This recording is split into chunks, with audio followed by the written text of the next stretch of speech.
Yo, what's up, everyone? Welcome to the stream. Tonight, I'm going to be replaying Kirby and the Forgotten Land. I've played through this whole game. I've never streamed it. Now I got the game in my hand. Because again, I said I borrowed a friend's copy when I 100%ed it, and it's like the most amazing 3D Kirby game ever. Kind of sucks that it's $80, but it's a $60 game plus a $20 DLC. But honestly, the game is like a couple years old. Nintendo seriously could have sold it for like $60 or $70.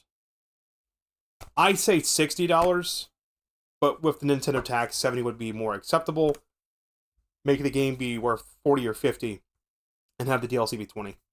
So Kirby and the Forgotten Land Nintendo Switch 2 Edition plus Star-Crossed World. It says, feast your eyes on a wild world of 3D platforming action. Copy enemy abilities, then transform them in different ways. Change shape and explore by inhaling cars, rings, cones, and more. And then Star-Crossed World says, save a meteor-ravaged planet. That's all it says. There's not really much to read on the back of the box. There's lots of pretty pictures. We've got Kirby with a hat with a gun. The game's rated E10, even though there's Kirby with a gun. I guess because it shoots stars and not bullets. It's fine. Maybe? I don't know. But I have actually 100% Kirby and the Forgotten Land. Like, I got all the figurines, I did the post-game, I did, like, absolutely everything you could do in the game. All collectibles, the optional boss fight, the true final boss, everything. Dill Pickle had a true final boss fight video, I think. And it's pretty intense. So, now there's more of this game available. And when this game came out originally, I was like, I really want this game to have DLC. I wanted more. I have 100% the game. I'm like, I want more. And I had to wait for like a whole new console to get more. So when I'm like, hey, it has the game plus the DLC and the upgrade all on the cart, all good to go, I'm like, give it to me. Oh yeah, I also went and bought Mario and Rabbids Sparks of Hope. It's the Gold Edition. It has all the DLC because it's on a really steep sale. It's like $100 game that's on sale for $15. I'm sorry, I'm not passing that up, especially because I've played this game on that friend's account, like I've said before, and it's a lot better than the first game. The first game was kind of, but we're not going to play that. We're playing Mario. We're playing the Kirby. Playing Kirby. Would you like to connect online? No. I don't. Let's do wild mode. Because I didn't do Spring Breeze, I did wild mode. Yes, we're gonna watch the intro cutscene. Let's see if it changed any. Dude, look how fucking happy Kirby is. He is so fucking happy, dude. This would be a game that, like, a grown-ass man would be embarrassed to admit to play. I'm like, I don't fucking care. Sometimes you need to put down the shooty murder gun games and you just need to play something that's like lighthearted and cute and cuddly, and now there's a storm coming in. What is this? Oh, it's a wormhole. And it's sucking things. So now Kirby, are those Minecraft tree leaves? They're like square leaves. What? The Minecraft influence, dude. It's Bandana D! Everyone's favorite, dude. In the next Smash Brothers, he needs to be a fucking character. Either that, or there just needs to be, like, another Fighter's Pass and a Switch 2 upgrade or something. And they have Bandana D as a fighter. He needs to be a fighter, dude. Oh, and Kirby is also getting spaghettified through the wormhole. Looks painful. Oh no, Kirby's fucking dead! I think I made that joke the first time I played this. He's not dead, he's fine. He's just knocked out. The other crazy thing is Kirby and the Forgotten Land. He doesn't look angry. I think it was like, maybe it was Kirby Star Allies was the first game, the first Kirby game where they broke the whole giving Kirby angry eyes in the Western releases. Also, Nintendo. I was okay with spending $80 for this. I don't like $80 games, but one reason I got it is because complete on cart, no game key card bullshit, no extra downloads. I put it in my system. There's no update for this. Like this game, version 110, that's what's on the cart. There is no additional down. I'm not joking, dude. If we go into data management and we go into manage software, and I scroll, just scroll all the way. Okay, all right. I lied. Apparently there is a magical update that's 34.4 meg. What the fuck? Okay, I guess there was a patch. That must have been one hell of a stealth patch or something, because, like, I inserted the card into my system and it didn't need to update nothing. So what's this data here? It's not save data. Is that something? I'm not closing the game. No, not quick delete. Okay, never mind, I lied. When I put the game card in my system, it didn't have that on there. It didn't download anything else. It's all complete on cart. I don't know what the extra bit of data it downloaded is that put on my system memory. But, I mean, it's all on cart. It's all on cart. It's crazy. You buy the game, you put it in the system, it's good to go. No additional downloads. You don't have to connect to the eShop and download it. None of that bullshit. It's great. Speaking of, there's a few other games that are now have been brought to my attention that I want to get. The Daemon X Machina game that I'm going to play the demo for, before I make my decision on that one. Ukulele. I own... We're going to get sidetracked for just a moment. I own Ukulele. I own the original Ukulele. It's all the way down here. I own it digitally. See, it's right here. Right? They're making a remake of this. It's coming out either this year or early next year. It's called Yuka Replay-E. It's basically Ukulele, but better. Better frame rates. The gameplay loop is, like, made better. There's an actual map that you can pull up in game to help you find the collectibles. Like, basically, I could play through the original Ukulele and then play through Yuka Replay-E, and it'll feel like the same game, but, like, enhanced and made better. It would kind of be like playing Pokemon Fire Red and Leaf Green instead of Pokemon Red and Blue. It's kind of like that. It's like a better version of it. With some new content. So, and that game is $50. And, like Kirby and the Forgotten Land and Star-Crossed World, it is complete on cart. No game key card bullshit. It's very easy to get me to very easily buy a game for my Nintendo Switch 2. 3 words. Complete on cart. No game key card. If your game is complete on cart, your game goes from like a 1 or a 2 immediately to a 3.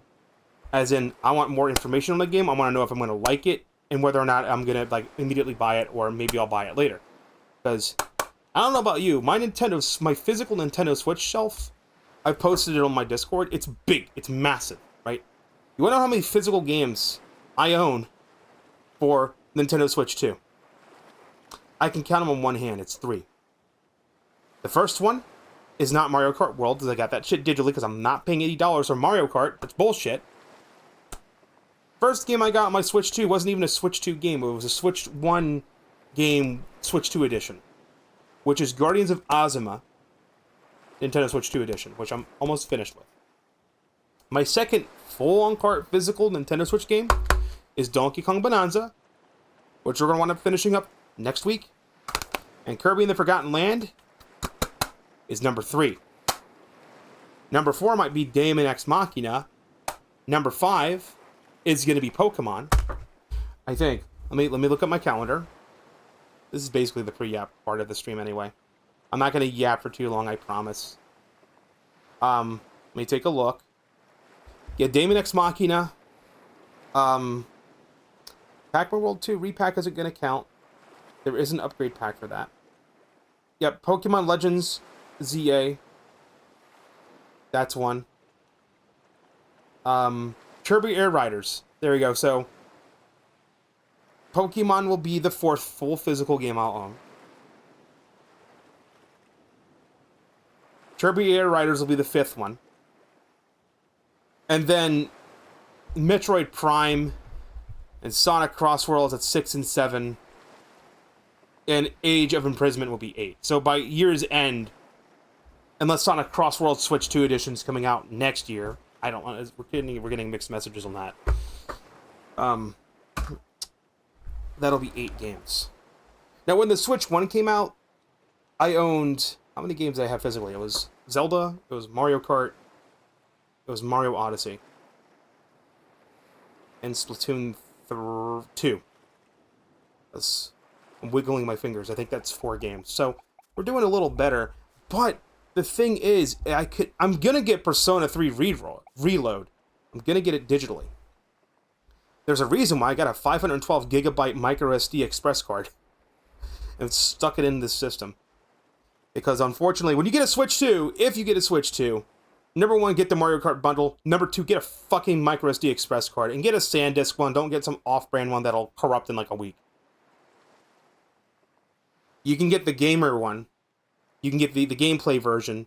There's a SanDisk card, it's 512. There's a standard micro SD express one. And there's a gameplay one. Both are said to have 512 gigabytes of space. I will not lie. It's a 512 capacity card. I put it into my system, no data on it. There was 452 gigabytes available on it. So that's like a good over 50 gigabytes of space missing from the capacity. And the reason why is because, well, the gameplay ones are $80 and the non-gameplay ones are $120. And I think what's going on here is the gameplay ones are just the 512 SD express cards that are subprime. They're not like A quality, they're like B. If they were in only like a grade scale of like A through F, your A qualities are the 121s. They will probably have a capacity of 480 to 502 because you're always going to lose a little bit of storage space due to formatting.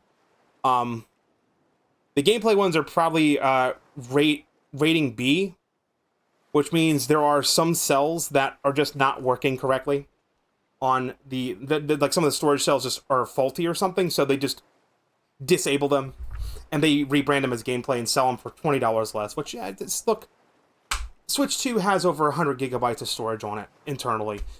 This card has 458 gigabytes free on it. That's almost 700 gigabytes of space. And I don't need to have every single digital game downloaded on my system at all. Because I did that with my Nintendo Switch 1 with a 1 terabyte card. Not worth it. Because you know what you do? You do this. You boot up your system like, I don't know what to play. I got all these games.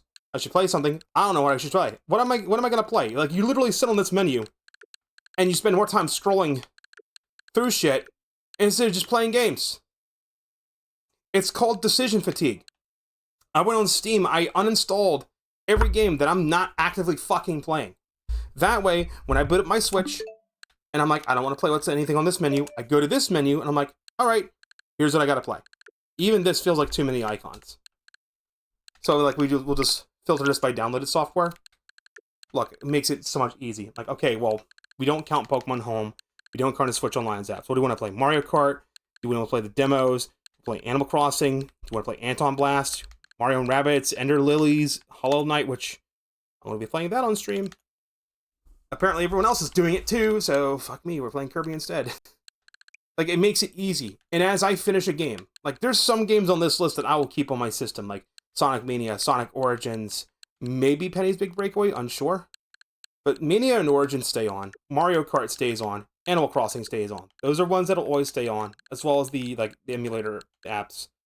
Those will stay on. But as I beat, like, Etrian Odyssey and Bravely Default and Fantasy Life, when I'm finished with them, when I'm done, I'm going to just hit plus, hit manage software, hit delete software, and pull it off my system. So I don't need all that space. You really, really, truly don't need all that space. That's enough yaps. We got a Kirby game to beat. I've 100% this game before. Let's see if I can remember where everything is. And I really did want to play through this game on stream for the longest time. Like, yeah, I kind of want to fire up the Switch one. I want to play through my friend's copy again that I could borrow from him. But he's like, bro, just wait for the Switch 2 thing. It's gonna have DLC. And I said, what? I was like, what do you mean DLC? Huh? He's like, yeah, man, Switch 2 is going to have more DLC. There's going to be more Kirby for Kirby in the Forgotten Land. And that I was all like, give me now. Give it to me now. I want it now. And he's like, bro, you got to wait till August. I'm like, oh, I want it now. That was, yeah.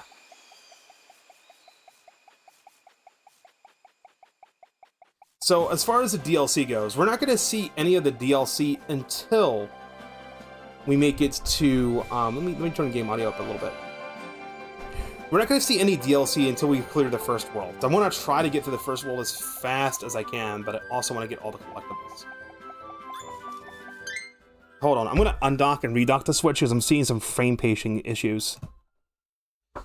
You want to know something amazing, though? This game ran at 30 frames per second on Switch 1. Here's the crazy thing.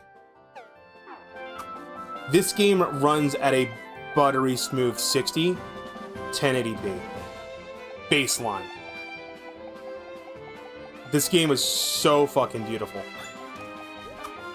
Like, granted, if you played it on an emulator, you could have gotten that for free, but, I mean, that's with hacks and stuff, so the pacing might be a little screwy. But now there's finally an official way to do it, which, I mean, that's better than there never being an official way. Yes, I know you can run Yuzu and whatnot illegally, even if you dump your own games. It's not an official way to do it. It's not a, oh, I turn on the game and I play it.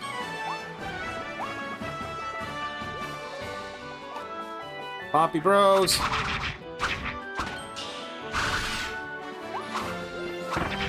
Why am I not able to shoot sword beams? I can do that if I'm at full health. Oh, that might be an upgrade, actually. Chat, what's your favorite Kirby power-up? I mean, mine is pick-related. I fucking love Sword Fighter Kirby. If we go into... Is it control settings? How do we get into... Oh, nope. Oh, no, I didn't want to do that. How do we get into the lore for Sword? Why is auto swallow on? No, turn that off. Stock items, drop ability, attack. Where's the...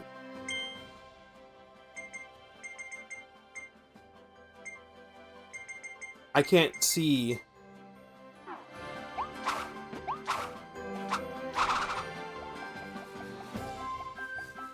The game's supposed to be running at 60. I'm still noticing frame pacing issues.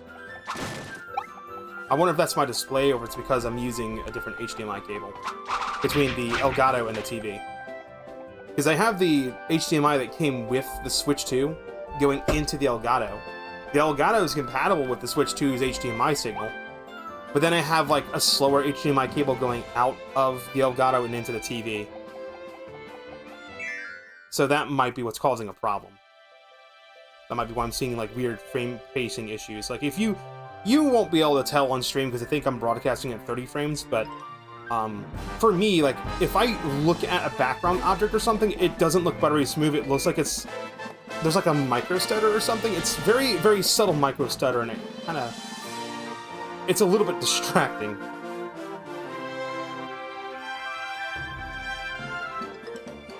Oh, here's the main gimmick of the game. Kirby becomes elastic, and now he's Kirby. Kirby in the Forgotten Land actually takes place in, like, on planet Earth. But it's like the distant future where humans have, like, disappeared. And animals have taken over, like sentient animals.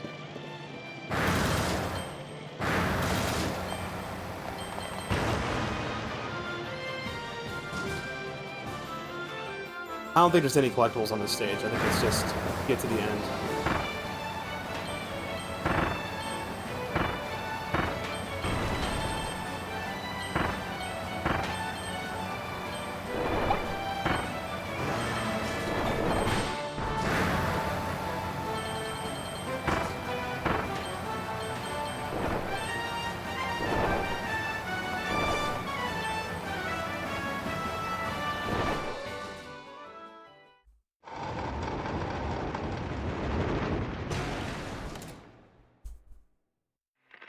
And then here comes probably the best musical number in the whole game.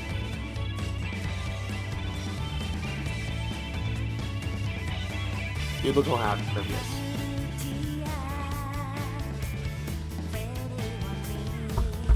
Pay attention to the text on the bottom of the screen. Like the bottom half. You probably don't notice it at all. It's displaying the lyrics in English, but it's also displaying it in this, like, other alien language. Believe it or not, this is actually a cipher. You won't notice it as a casual player, but this is actually a cipher. It's telling you how to decipher the letters. And all the signage in the game is written in that bottom text. So you can actually write down that... The lyrics of this song have pretty much almost every letter in the English alphabet. Which is another cool thing. See, Spring Breeze has the letter Z in it. U has the letter Y in it. I don't think the letter X was shown. But you could probably discern which one is X. But all the signage in the game is written in that bottom text. And that musical number you just went through gave you all the pieces you need to be able to read signage in the game. And I'm actually serious. We will see signage in this level that's written in that language. And you can, like, back there, that sign back there was written in the same language. So if you were paying attention and you understood the cipher, which I wasn't, but if you did, you could actually read the signs. And it's such a small little fucking detail. It's so cool.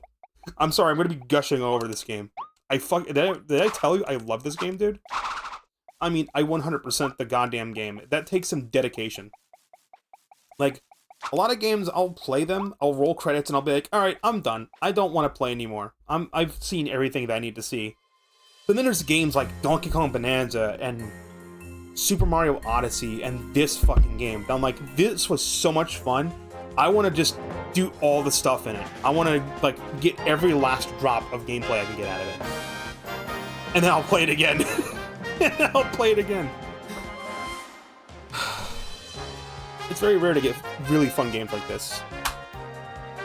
You want to know why Nintendo is able to charge $80 for their fucking video games, and why people can make countless videos saying it's bullshit, and why old fans will, like, leave and be like, yeah, you know what, I'll just buy it used, or I'll emulate it or whatnot, and Nintendo can still run a profit and still run a business because they make really fucking good games.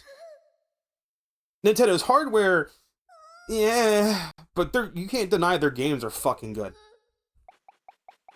Hey, you let him free. You let him free, motherfucker.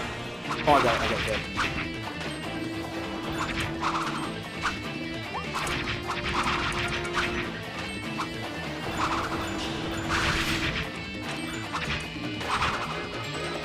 I don't think so, bro.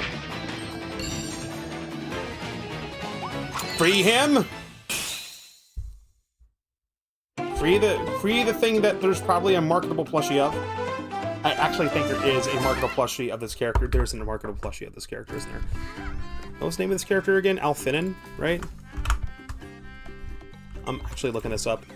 Kirby and the Forgotten Land.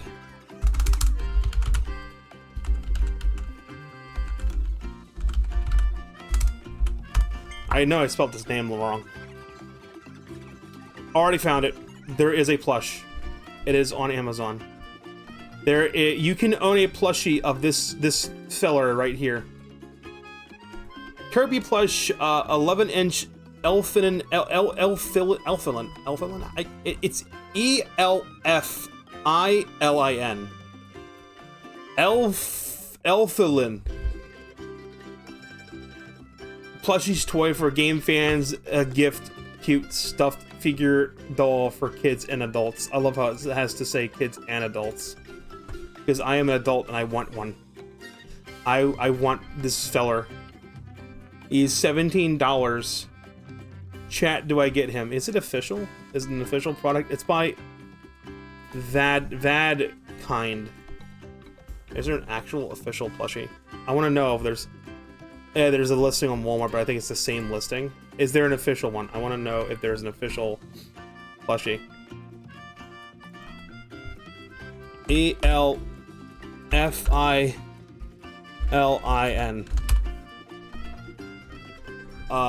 Official. I don't want like some aftermarket one. I want an actual official fucking one. Plaza Japan says there's like a all-star collection one of this feller. I literally am pulling up a page for this fucker. Elfilin official Kirby Dreamland all-star collection plush. Probably $100. Oh my, and it's sold out. God fucking, I'm sad. I'm gonna open a throne. I'm gonna put this guy on my throne. Somebody buy him for me, please. I'm such a child, dude. Elfilin official Kirby's Dreamland All-Star Collection plus $30. San A's All-Star Collection plush features a beautifully detailed version of Elfilin. Highest quality officially licensed Nintendo plush. Hey, Nintendo. Platinum points? Hear me out. Platinum points. Make little plushies of Nintendo characters and like sell it for like platinum points and like $10 shipping. I will buy them. I will buy all of them. Do it! Do it! Do it now. Like, right now. I'm serious. I'm not asking, I am demanding. I am demanding. I want a Princess Zelda plushie. Right now. God damn it. Was I able to increase... Is there a way to increase the speed of the text? There is not. Alright, 2-world map. Alright, it's Bandana D! Oh my god, it's Bandana... Oh, there we are. This is the 2-player co-op. I would love to play 2-player co-op with this, but like, I don't have a friend over. And I don't have a boyfriend or a girlfriend over that I could play this with. But like, dude, if I had a boyfriend or girlfriend, I tell you what, I would co-op this so hardcore. Can you online co-op? I can't. Why? Why can you not online co-op this shit? I'm so sad. Why can't? Why? Then again, the way Nintendo Online's been, it probably wouldn't work out that well. I can't even play co-op with like Dagbur on Pokemon about getting disconnected every fucking 10 minutes. So it'd be like, we'll finish a stage and then we'll get disconnected and then I'll have to reconnect or whatnot. Ugh. Alright, fuck. Alright, this is how the progression of the game worked. It just came back to me. So, there are missions. There are the main mission, and then there are missions that will give you, I don't have any drink, do I? God fucking damn it, hold on, I'm getting too excited. I'm gonna get more drink, I'm gonna BRB, I'm gonna pause the recording, hang tight, I'm getting more drink. Go look at Kirby's cute face while I'm absent. Oh my god, I'm so unprepared for my own stream, so cringe, dude. Cringe. That I'm invisible. I want to be not invisible anymore. Here we are. I'm so unprepared. I meant to have drink ready, because if I'm gonna be yapping a lot, then yeah. So suddenly remembered how the game's progression worked. There's missions, right? We got a mission for clear the stage. We got a mission for save the hidden Waddle Dees. We have 3 of them, right? Then we will have an additional Waddle Dee saved for the 3 additional missions. But you won't know what those missions are until either you do them, or you clear the stage, and then it's revealed what they are. So you can actually fulfill the mission objectives just by accident, or if you're following a guide. I think one of them was getting through the whole stage without taking damage. It's either that or it was the boss one. One of them might be like go through the stage with a certain copy ability, for example. Or it might be like find all of a particular thing. Like, see, there's one right there. Make 5 tulips bloom. So we have to find 5 of those red tulips throughout the entire stage.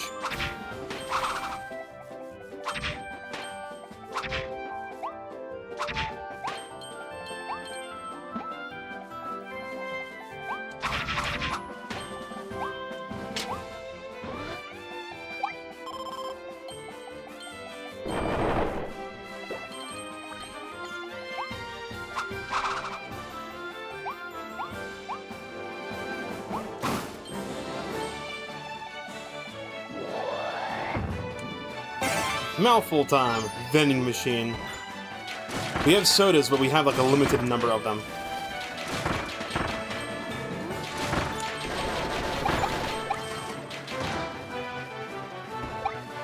The silly part is you can pick them back up. They get health back. Break the building's shutter. That's one of the objectives we just cleared. Ah, yes, the Gachapon capsules. There's a whole fucking collectible based around those. And the star coins we're collecting, you can get lives with them, but they're also used for, like, buying these capsules.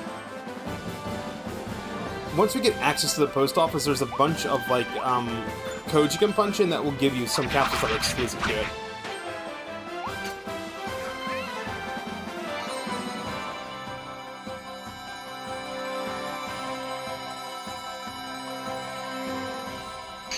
Kirby games have been in 2D for a very long time, so Kirby and the Forgotten Land is actually the first Kirby game that got the Mario 3D World treatment. Where they did this, like, 3D thing. By 3D thing, I mean, like, the stages are still... No, you go forward, you go from beginning to end. But instead of going left to right, now it's 3D. So you have free range of movement. The first Kirby game that had this type of movement was a 3DS title. Ah, fuck, what was it called? It was like a little mini-game title. But it had a similar movement.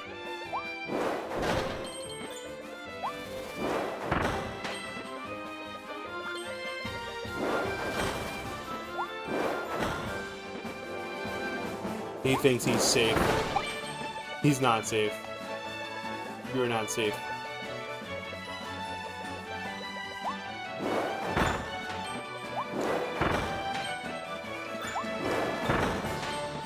So the mouthful abilities are basically the main gimmick of this game. Their use is very situational. It's kind of like Flood in Super Mario Sunshine. It's just like the main gimmick that separates it from other Kirby games in the franchise. Although honestly, I do like Kirby 64. I like the ability to take copy abilities and combine them together, and it's a shame that Kirby 64 was the only Kirby game that I know of that utilized that gimmick.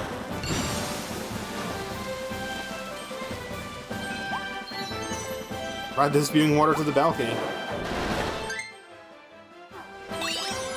See what I mean by we've just accidentally triggered pretty much all of the objectives?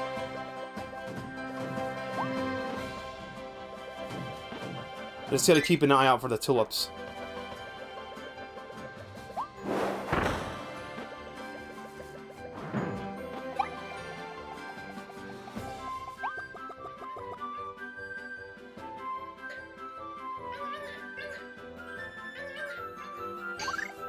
You hear that annoying sound? Yeah, that's the sound that the Waddle Dees make.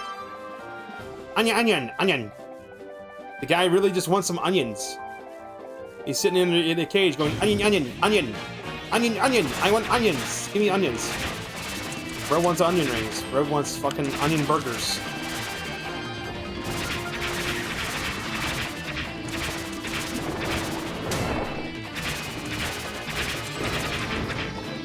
I didn't take much damage there because I blocked. You can block with L1R. Cut is kind of like an evolution of Sword Fighter. He's got close range and mid range. In fact, Sword Fighter is actually used as one of Kirby's main attacks. How'd I drop it? Oh, it's Y. Y drop early. Give me sword back again.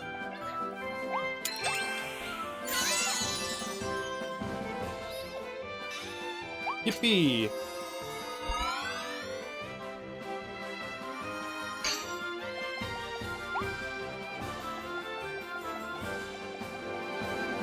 So this is going to be our other main game, because we're going to be wrapping up Donkey Kong next week. So I'll be juggling this game along with Hollow Knight.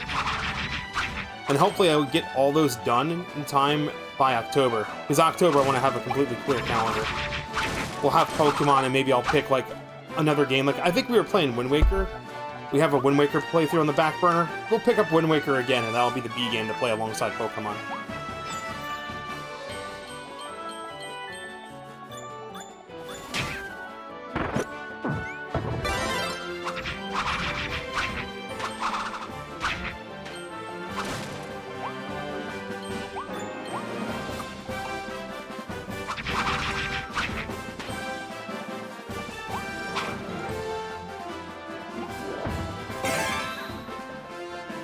It's a giant snapping turtle.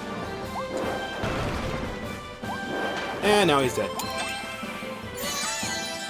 Oh my god, chat, look! Ponde rings. Ponde rings.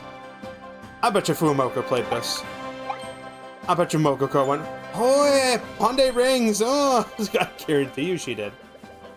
I bet you they're playing this right. They're playing this right now, aren't they? Are they actually playing this right now?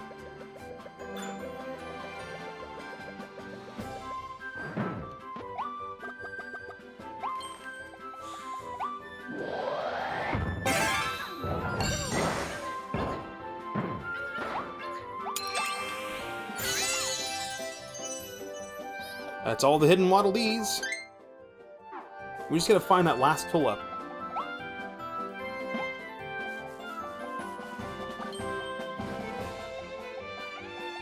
We've already gotten this one.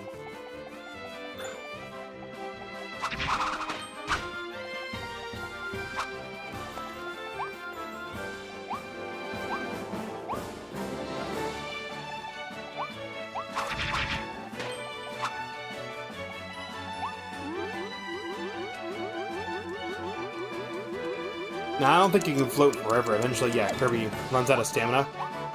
So unlike the 2D Kirby games where Kirby can pretty much float forever, he does have a limited number of times that he can float. There's the last tulip. Time for mouthful again.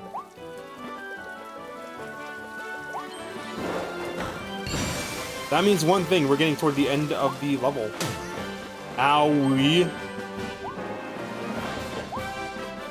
Get him into attacking.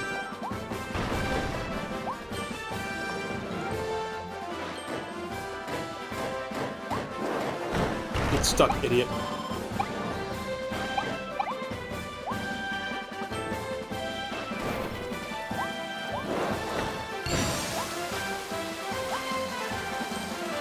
Your motherfucking life ends 5 seconds from now.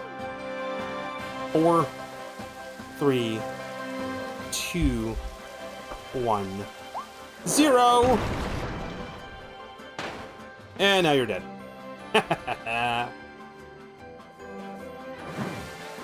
Free them! Free them! Free the Waddle Dees.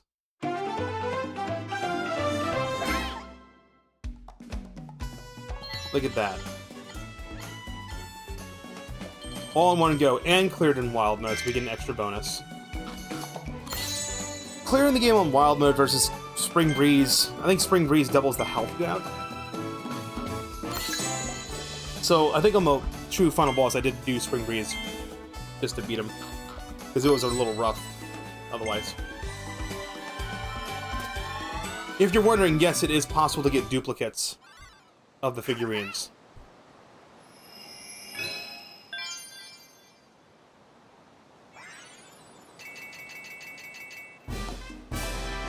All Waddle Dees saved, yippee!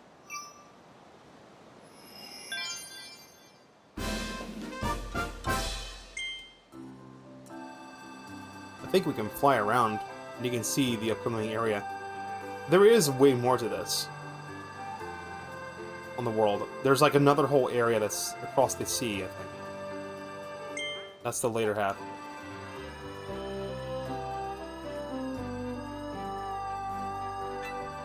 Basically, we need to get up to this. After we get to this and clear this area, this is when the DLC starts. This time we have 4 hidden Waddle Dees to find. You shouldn't try to aim for the side objectives on your first run through a stage. Just give yourself time to like get familiar with the layout of the stage. And just make it to the end.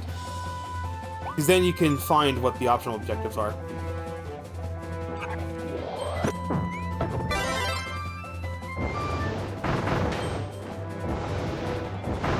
I usually play Kirby games wrong. I'm usually playing with just one copy ability. You're really meant to like toss a copy ability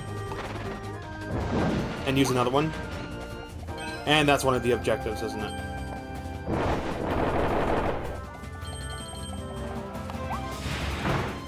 Lighting the lanterns. Okay, we're gonna keep an eye out for the lanterns.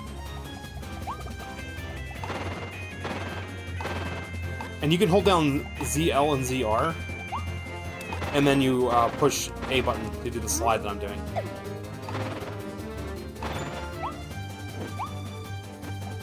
And that is an attack. You can knock into enemies with it.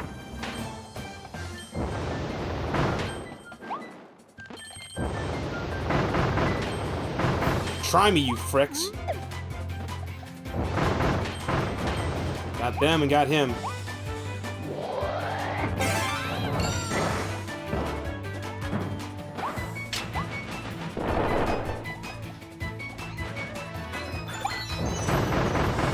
Just one of the hidden Waddle Dees.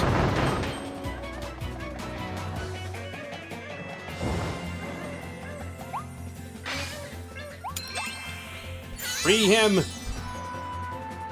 Free the Waddle Dee! Free them. Where's King DDD in this? Isn't he like the king of the Waddle Dees?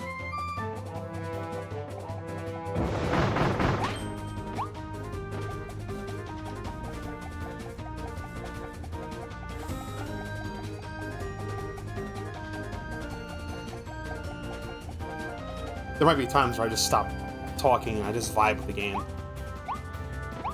Because there's probably nothing to commentate on.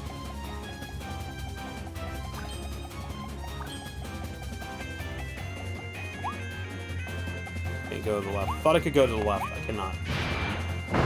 Oh, whoa, whoa, whoa, whoa. I thought I could...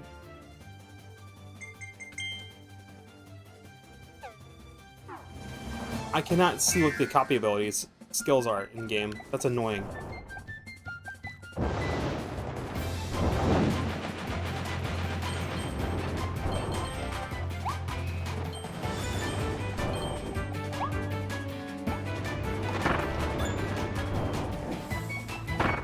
I love yeeting enemies into pits.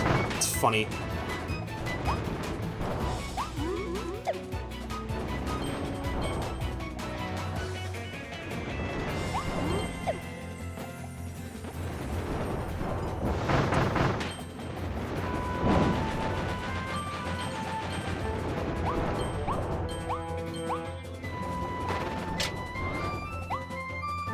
Another capsule! There are multiple capsules. There's the yellow ones, there's a blue one, and there's a green one. They're like different tiers. Oh, you little snot.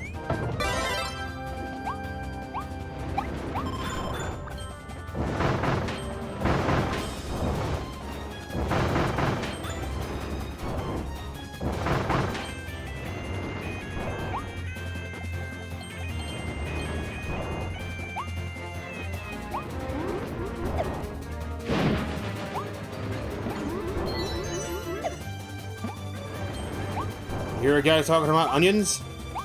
Hear someone saying onion, onion. There he is. Is that an onigiri?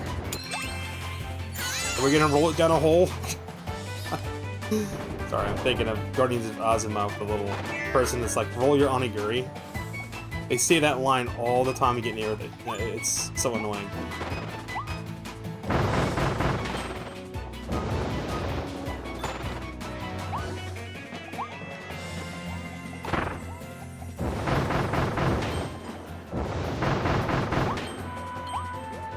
Okay, we got it. Where's the start of the fuse? Stand right here. I think in wild mode, fuses actually travel faster as well.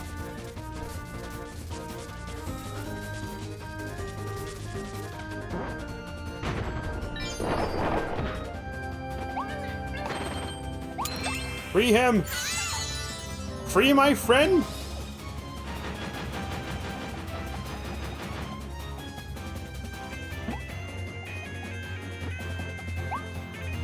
did that open up? I think it just spawned those two little platforms. You messed up, son.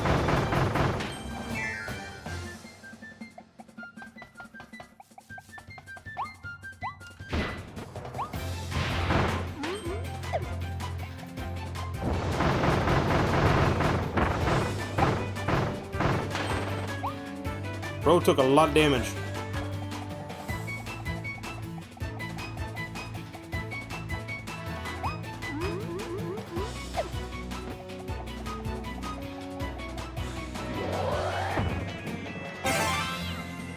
Stairs mouth.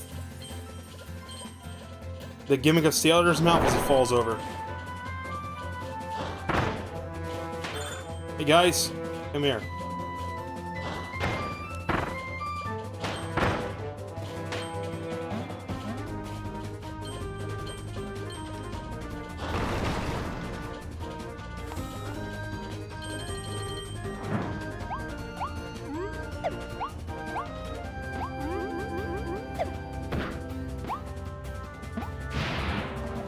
I thought there was a secret.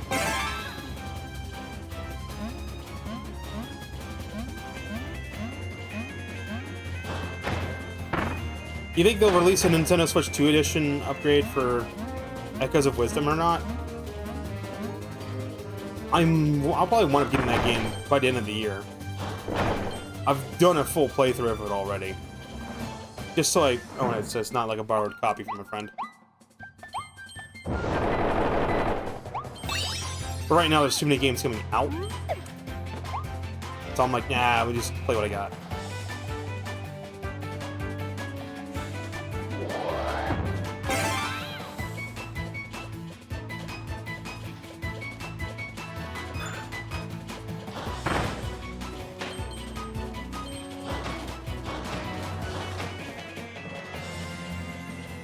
Alright, did I have to do this before or after I put stairs here?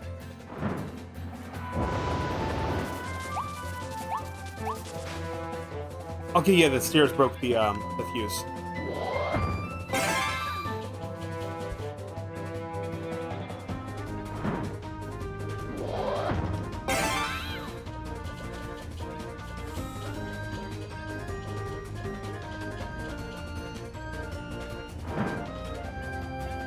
That corner's a debate.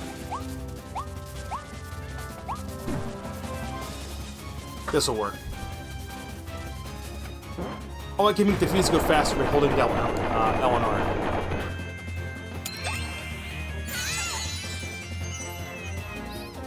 And there's 2 treasure chests. Coins!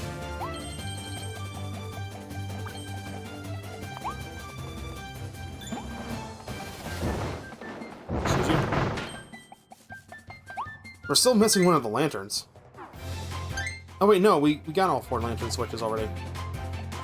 Oh crap, I could have dropped the ability.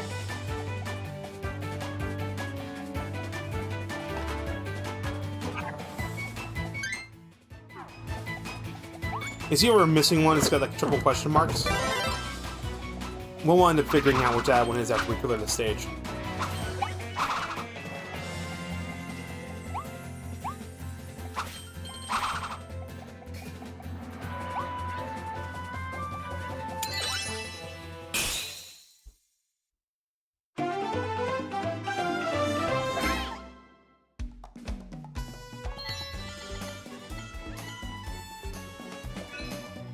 Remove the wanted poster. Oh, you gotta be kidding me.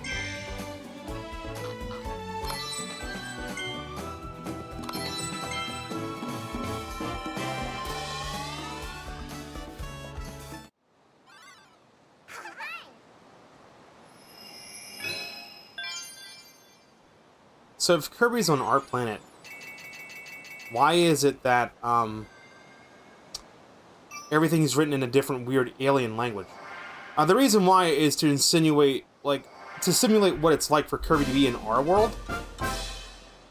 Many video games do this, where, like, okay, it's obvious that this is in English or whatnot, but it's like you're experiencing the world through the eyes of the character.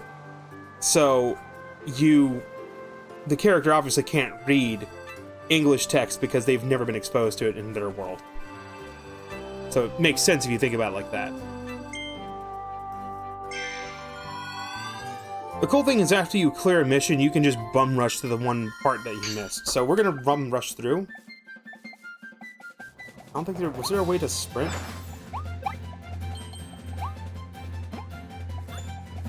We have to make sure we clear the wanted poster off. At the part of the stage where we have the stairs.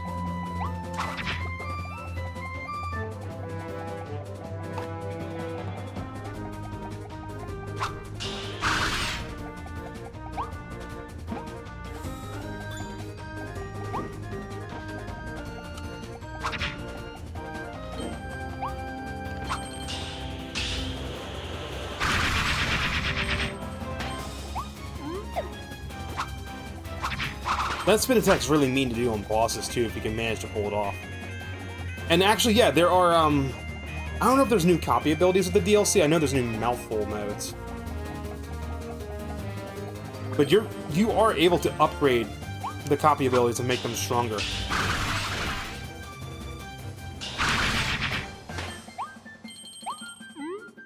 I think you needed a certain collectible. It was like a star or something, I think, was needed. Was the collectible needed? Because the money sink, the coin sink is the figurines.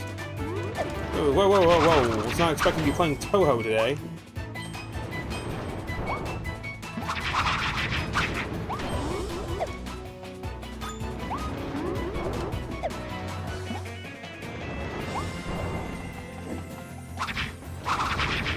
There's one other Kirby game for Switch 1 that I want to get my hands on physically, and it's Kirby's Return to Dreamland on Switch.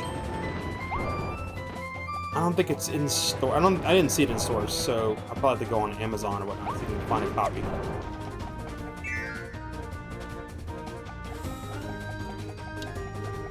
But I'm trying to pace myself not go crazy with buying games like I did the past 2 months. I'm like, okay, look, I want to get this game, but like there's these other games I want to get that are new, so I'm going to just like put them on like a wish list. And if there's a point where it's like, okay, there's nothing coming out, and I have budget, let me go into my wish list and see if I can't find, this, that, or the other. If a game has a physical release, I'm going to try to get the physical release, if it's a standard edition. Because there's an Ease game that has a physical release, but it's only like a collector's edition, and it's $40. And the digital edition is like $20. It's like, if I can't find the physical edition and at a reasonable price, at or below MSRP, then I will just buy the game digitally. I have no qualms with buying the game digitally. I prefer to get it physically if I can. Everyone's like, oh, well, what are you gonna do, like, 20 years from now when the servers get shut down? Well, 20 years from now when the servers get shut down, the Switch 2 will be hacked.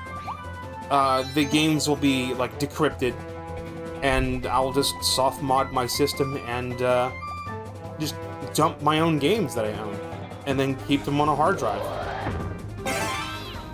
And then you just keep buying hard drives and keep making, redundant copies. That's what you do. It's the same thing with PC games. You make backup and archival copies of shit. That fucking simple. Now, of course, if it's a game that's on, like, a subscription service, or if it's a game that's, like, always online or something, then that presents a problem. Because there's no way to, like, make a backup copy that'll work. You could make a backup copy of the game, but you have all of the game data there, but you can't execute it, you can't run it.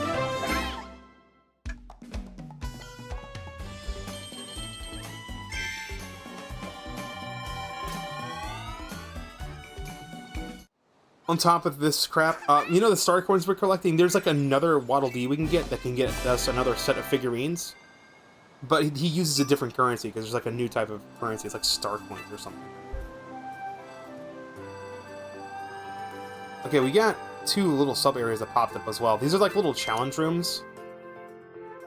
Throw in catch treasure collecting. Difficulty best time target time. We will need to do this in 1 minute or less.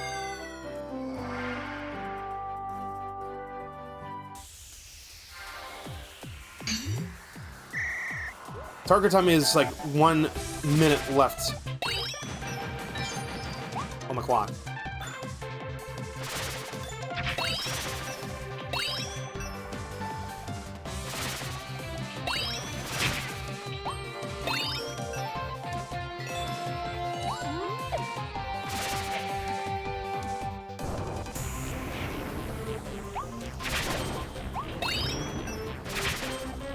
These challenge rooms, I might get quiet because I'm just trying to focus. I'm just locking in.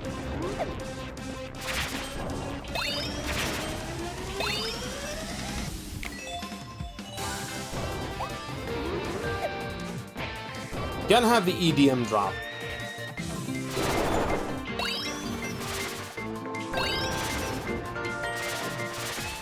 If you have trouble with these stages, I think you can go in with a powered up version of the copy ability once you unlock the ability to do that, and it can make them a little bit easier.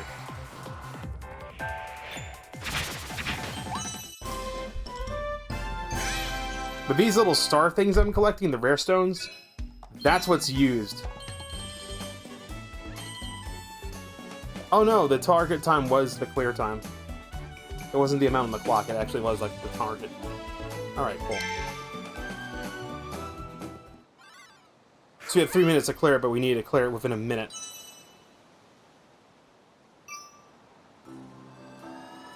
So the rare stones, that's the thing you needed to upgrade the copy abilities. And we gotta do this one in 30 seconds. I remember some of the later ones of these giving me some trouble, but not too much.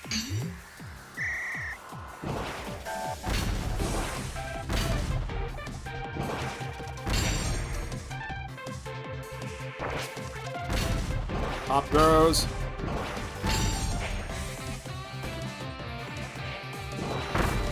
Unlike the first copy ability, we can roll multiple bombs.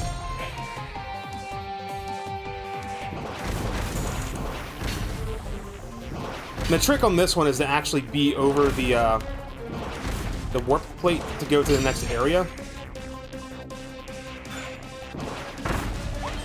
Once you see the star, just run for it.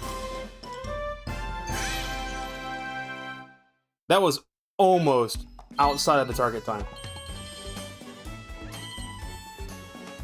Now, of course, you don't get the target time, you don't get the plus 50, but technically the target time is a completion objective. It is needed for 100% completion. And I think you needed to hit the target times for some other unlockable. I can't remember what.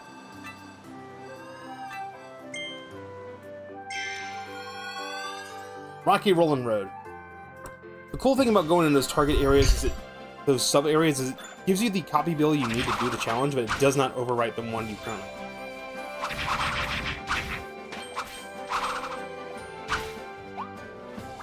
It's a hedge horde.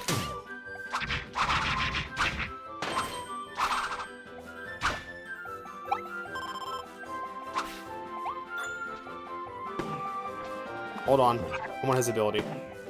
You there! Give me that gun. Oh no, Kirby has a gun! Everyone look out! He's going on a rampage!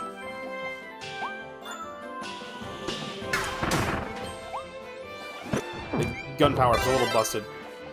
You hold it down, you just fire a giant fucking star at everything. Eat snacks off of tree trunks.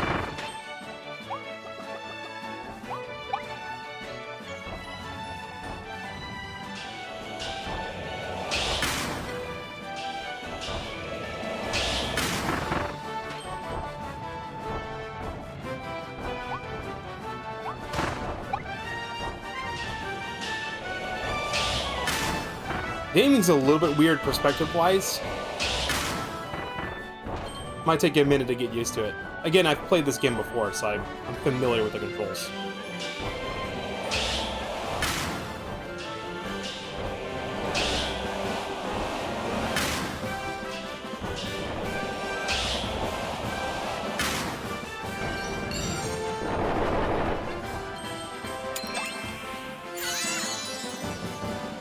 This is one of the hidden boys.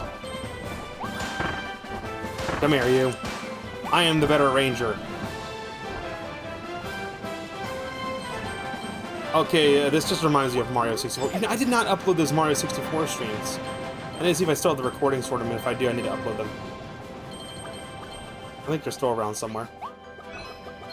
Find the side road while going uphill.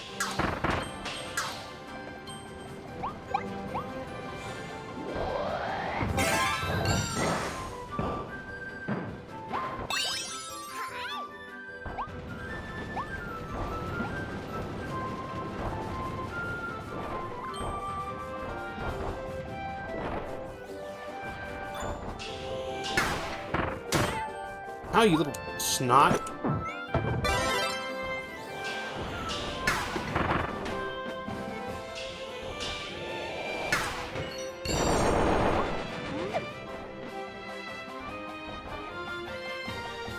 Oh, that's right. If it's 1 star, you can go back through the door. If it's 3 stars, it's a one-way, I think.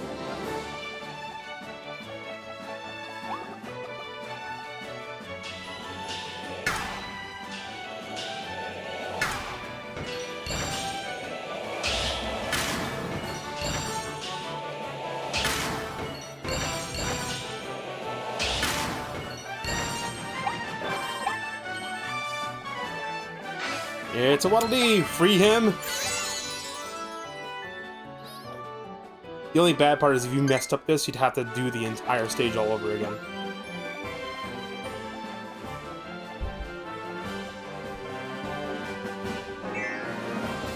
So in that room, it's best to aim for the lower targets first. If you just tap the button, Kirby will fire around directly where he's facing.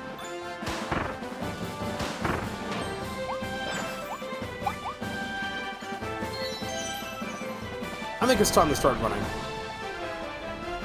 Here comes a giant fucking boulder.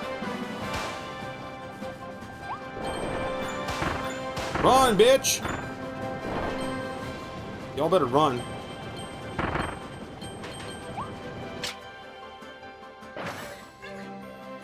Free him!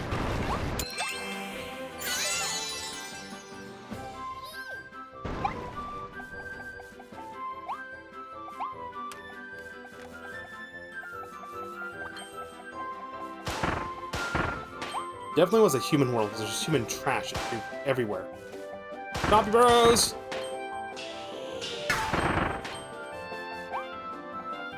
I'm trying to think what my first Kirby game was.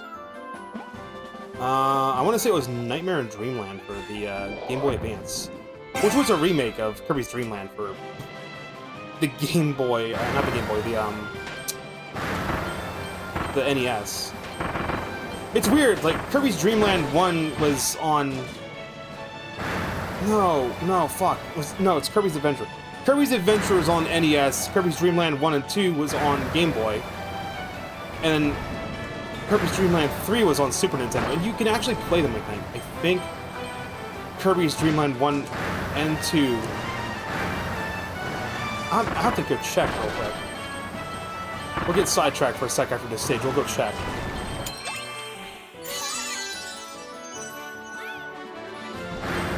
Everybody loves Kirby.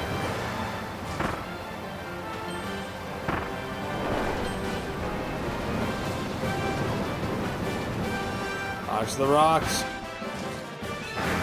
Drive without falling off the edge.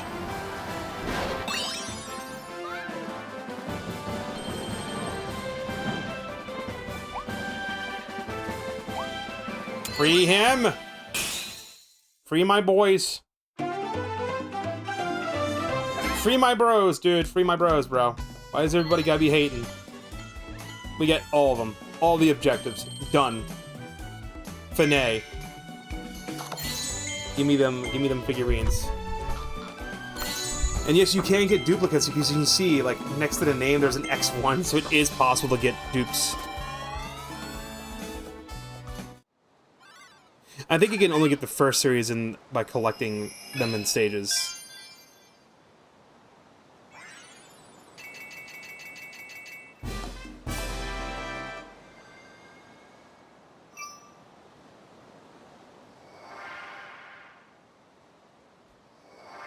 I think these sub-areas open up as you free Waddle Dees. There's even one right here, I think. Oh yeah, there's just hidden ones. I forgot there's just fucking hidden ones.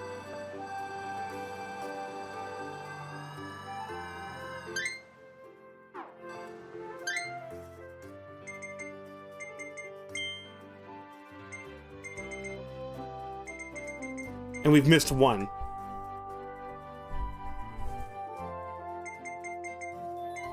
Search world map for suspicious places. Yep, that one. You see, Nintendo, why didn't your Mario Kart team take notes from this game? Seriously? Like, there's a list. There's a list that tells me.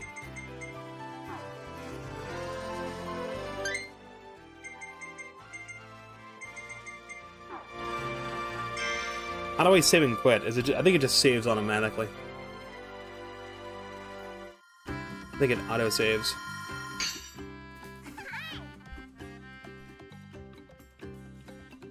And this is why you save the Waddle Dees. As you save the Waddle Dees, they build more of the buildings and restore Waddle Dee Town.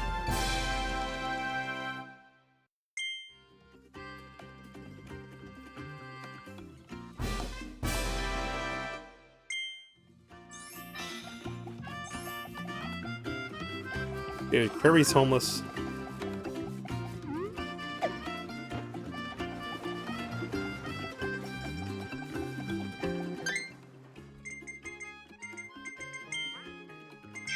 I think it's return to the title screen until we save. Alright, I wanted to check real quick. I can do this in the Switch Online app. Very quickly. Let's see which Kirby games there were. If we get a Nintendo Classics, it'll pull it up. And we'll fire the game back up.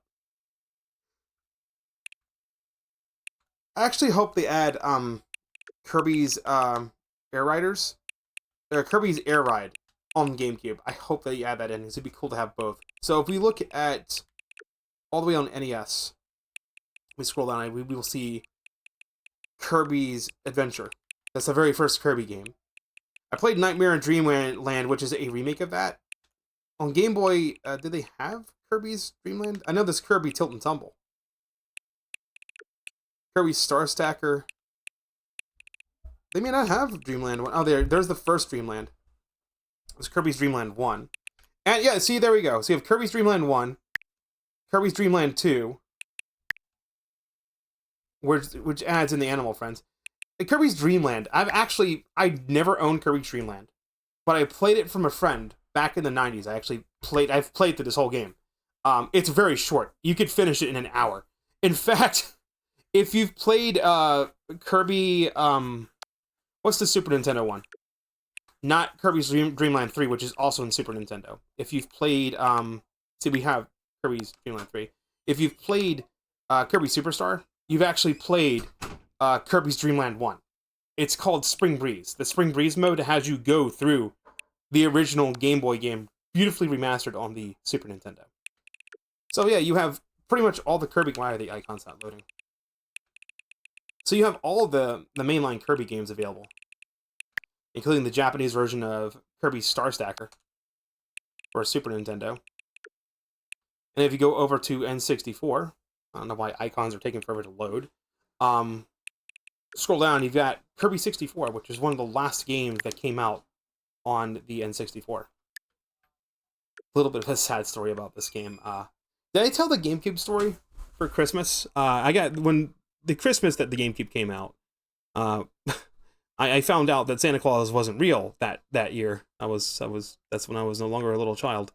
Because I had gotten Kirby 64 for my Nintendo 64, a Nintendo GameCube, with a memory card and a copy of Zoo Cube, a copy of Wave Race Blue Storm, a copy of Super Smash Bros. Melee, a copy of Luigi's Mansion, and a copy of Star Wars Rogue Squadron 2.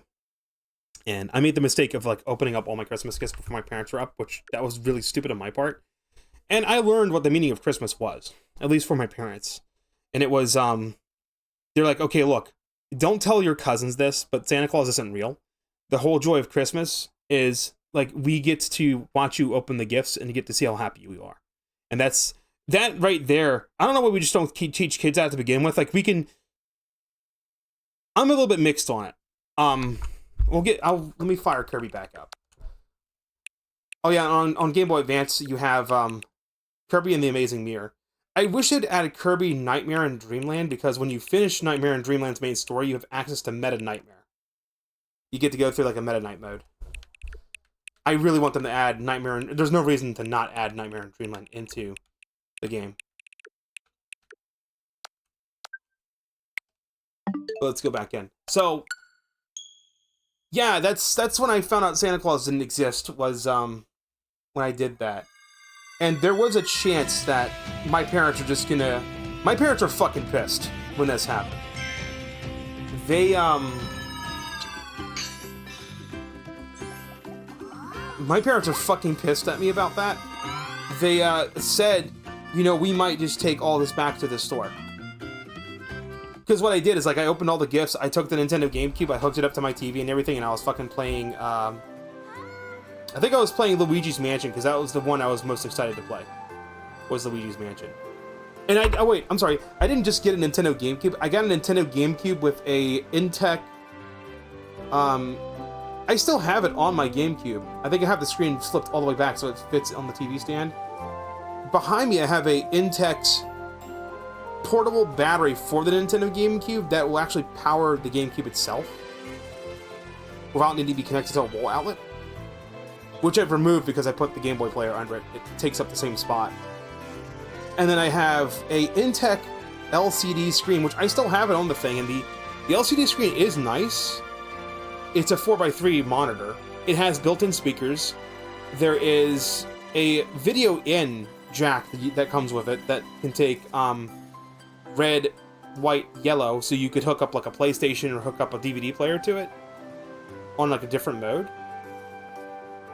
And it has headphones out for headphone out 1 and 2, so you could hook up an auxiliary cable to speakers if you wanted to. I remember I have this old tent. I don't fit in it anymore. It's like a kid's tent. It's Chester Cheetos branded tent. It's purple and orange. I remember setting up that tent in like my bedroom and just laying in the tent. There was one time I set it on the back porch, and I would actually take my Nintendo GameCube and I would have like a little extension cable running into the house, and I would have my Nintendo GameCube in there, and I would be playing like Wind Waker and Soul Calibur and stuff on that GameCube, on that little screen. I don't know why that's such a fond core memory of mine. That is the closest you can get to a Nintendo Switch back then. And then it was actually cool when you had the Game Boy player on it, because then it's like, oh, I can also play Game Boy and Game Boy Advance games on a bigger screen, which was nice. And I of course would always play it in the full resolution that was slightly stretched out, because I just wanted it to take up as much of the screen as possible and not have that border. The pixels stretching out didn't really bother me as much.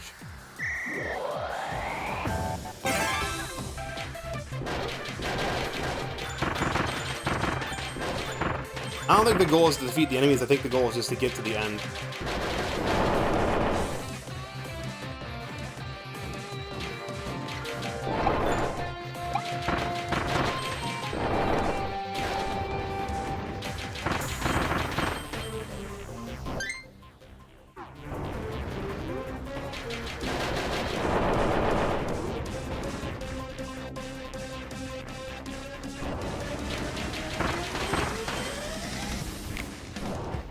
And yes, in the sound, in the audio track, they do have the Nintendo Switch Snap in it.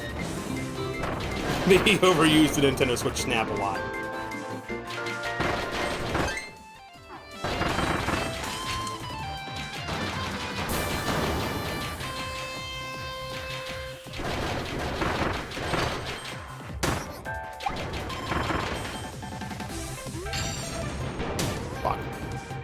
Oh, that's right, you don't die if you fall, you take a bit of damage. I'm sure I didn't meet that target time.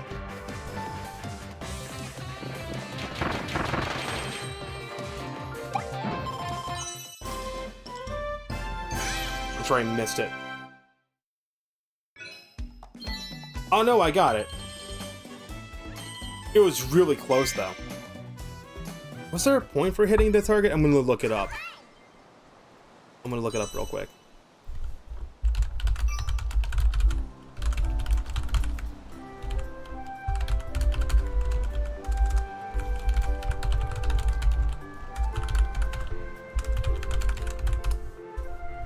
Did it give me something?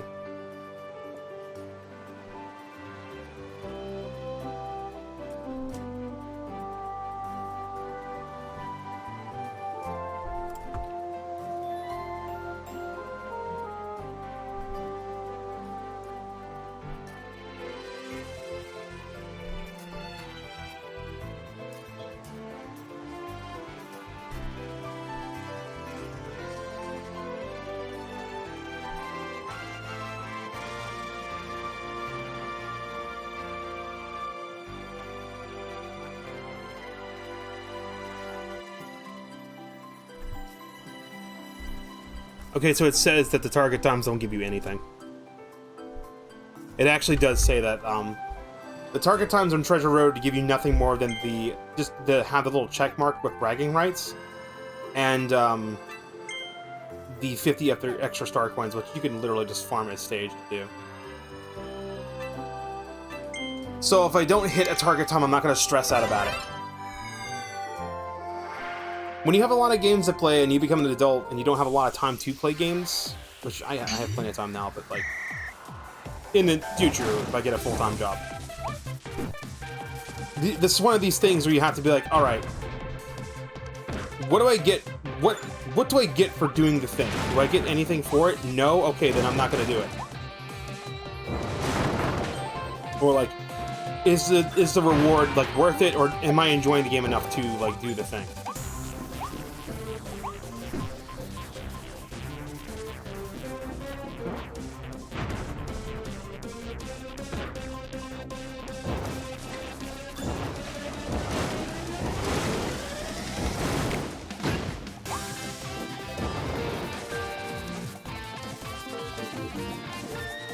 Excuse me.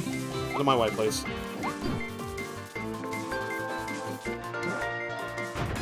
Now, I'm sure I'll hit the target times in the earlier half, but I'm sure the later stages might give me trouble. Yes, I'm gonna go for fucking 100%, dude.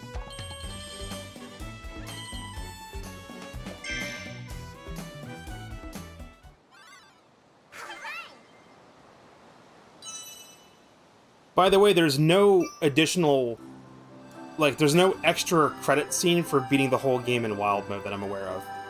You can beat it in casual mode or, you know, spring breeze mode if, like, the post-game stuff is giving you a hard time. And let me tell you something, this game is easy for most of it. But once you get into the post-game, once you get to the point where you've beaten the quote-unquote final boss and you've rolled credits once, and you've entered into the post-game of Kirby, because there's an entire post-game of this game that opens up another whole world for you to go through, that sets you up to take on the true final boss. And then there's like an arena you do, and you have to go through that whole fucking arena, and then you fight the true final boss. The true final boss is rough enough as it is.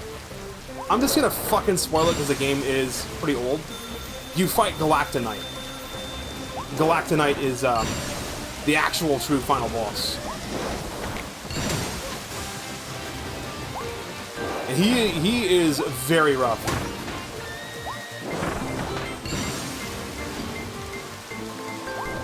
Ten, 9, 8, 7, 6.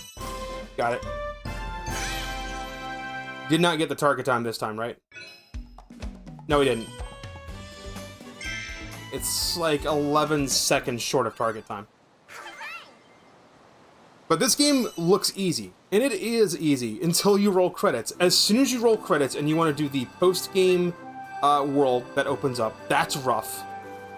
The quote-unquote true final boss that you fight, that I won't spoil, he's pretty fucking hard. Like, I was losing my mind. And then when you fight Galactonite, I think it was Galactonite, right? I think you fight Galactonite in the arena. You have to go through a whole boss gauntlet to get to his ass. Oh my fucking god. Like, this game went from, oh, this is easy to, oh my god, I have never been more stressed out ever.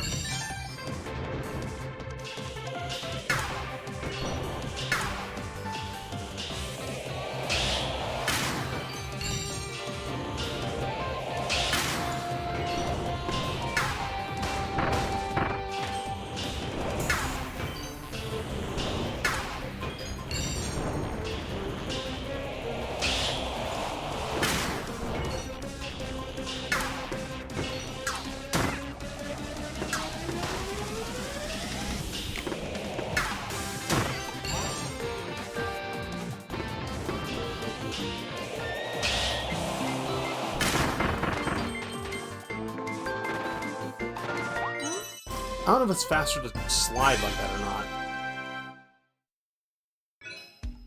That gave me best time, though. I went out today, and I went, and before I picked this game up, I actually went out. I had to go to the DMV, I had to get my driver's license renewed. I'm like, you know what, I'm going to go and get my license upgraded to the Real ID one. So, in the future, if I have to work at a government facility, I need to have a Real ID. And if I need to get on a plane, domestically, I need that Real ID anyway, so might as well go for it, might as well upgrade it. Because it's one and done. Like, if I have to renew that Real ID, I don't need to give them, like, the 3 forms of documentation. I just show them the Real ID, and I'm like, oh, okay, cool. And it's a one-time fee of, like, $10 to get that upgrade.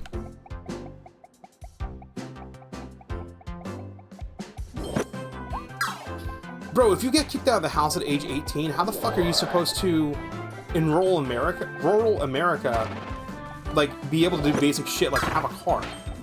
Like, if you live out in the countryside and you don't live in the city and you don't have access to public transport that can take you to a job, you literally are fucked. Because you need a car to get to a job.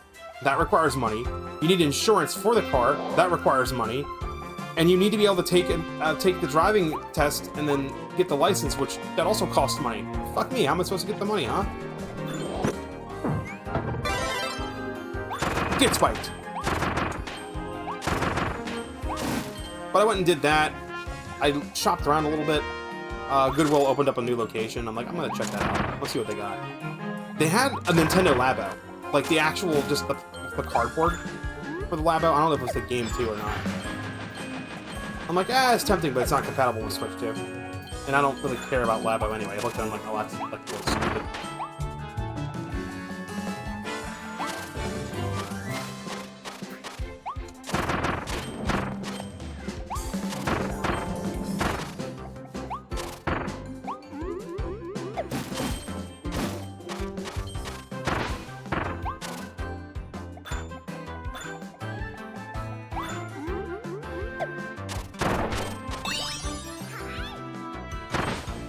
But then I went and also got something to eat, and I went and got gas in my car.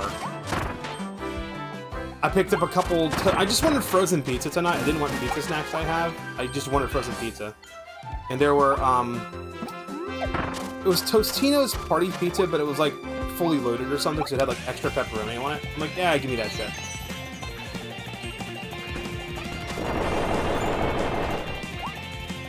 And then I went and got this game. And I also got a analog thermometer for my pool so I can know how cold the water is. Because according to what I'm reading online, if the pool water is staying below 65 degrees consistently, then it's time to close the pool. And the other thing is, if the pool water is below fucking 75 degrees, it's a bit dangerous to get in. Especially if you're like obese or have heart problems. It can cause muscle spasms, it can cause shock. So you have to be careful. And I looked at the thermometer when I put it in, it said the water was 70 degrees. I'm like, I think it might be time to shut the pool down. It kind of sucks too, because like, right of burger. Going to the right of burger. Okay.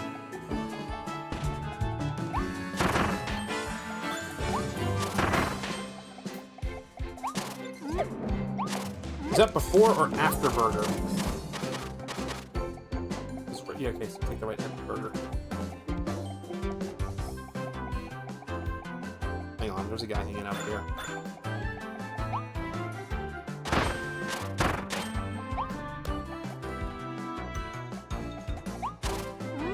You think we'll run into Dan Bell in this mall?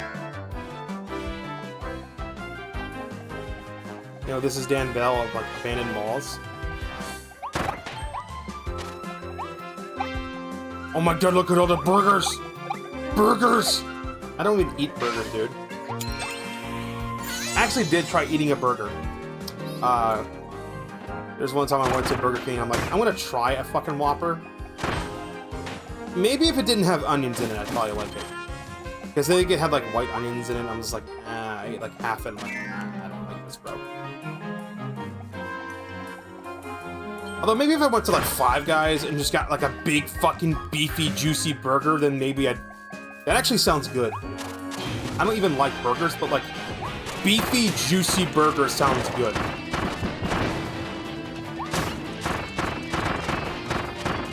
I'm gonna spike that ass.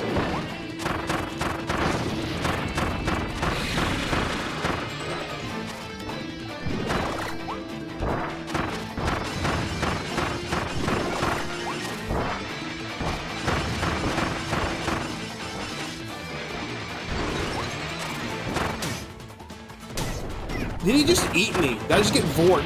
Dude, what is with Nintendo games and vor? Seriously. It's a trend I'm noticing. Why? do people at Nintendo just have a vor fetish or something? They just want to get ate? Like, oh my god, imagine getting consumed. Imagine getting eaten.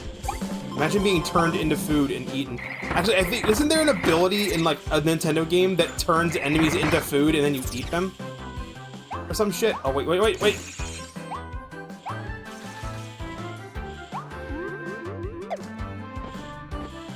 I think I've suppressed the memory, but I think that is a thing in a Nintendo game somewhere.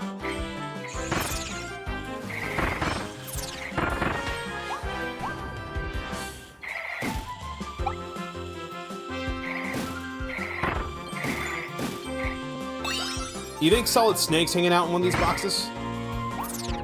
That would so be a thing that meant fucking sad. Because it's literally the same box.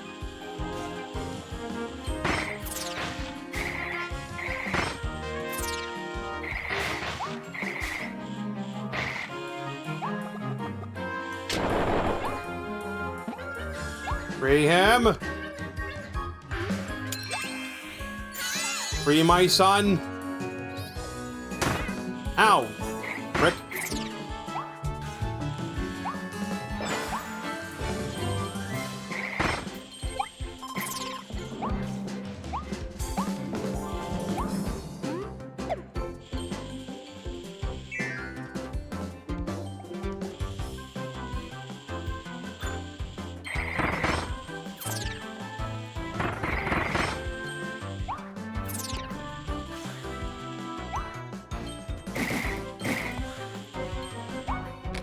There is computer. I want to get on the computer. Kirby wants to look at some big titties on fucking TikTok.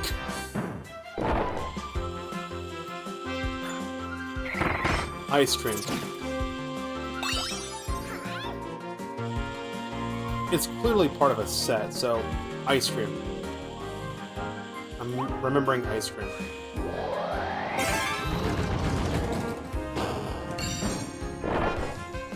Cake and ice cream.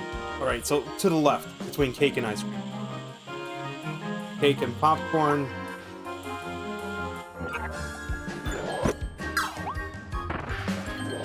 Give me your ability. Cake and ice cream.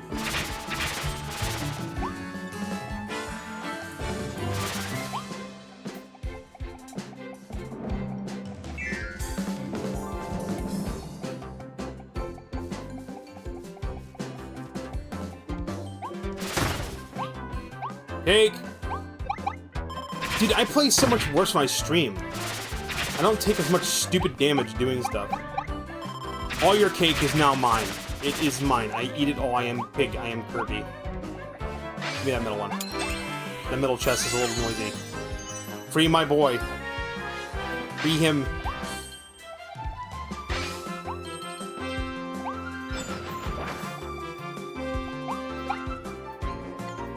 That's not a donut. That's a Pond Ring game. That's not a donut. It calls it a donut. It is a Pond Ring. I guess a Pond Ring is a type of donut. Technically, it's a fucking Pond Ring. Bro, you ain't fooling nobody. Time to go inside the JC Penney. It's totally a fucking JC Penney. You're not convincing me otherwise.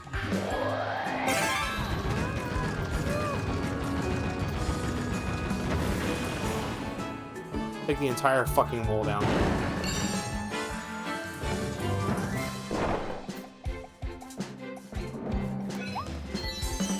Navigate through the mall without getting lost.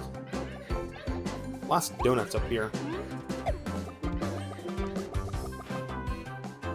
One of those things you can easily miss. Okay, there's a guy. We have consumed all the Pondé rings. Free my boys! Free them! Free my sons! My sons need freedom.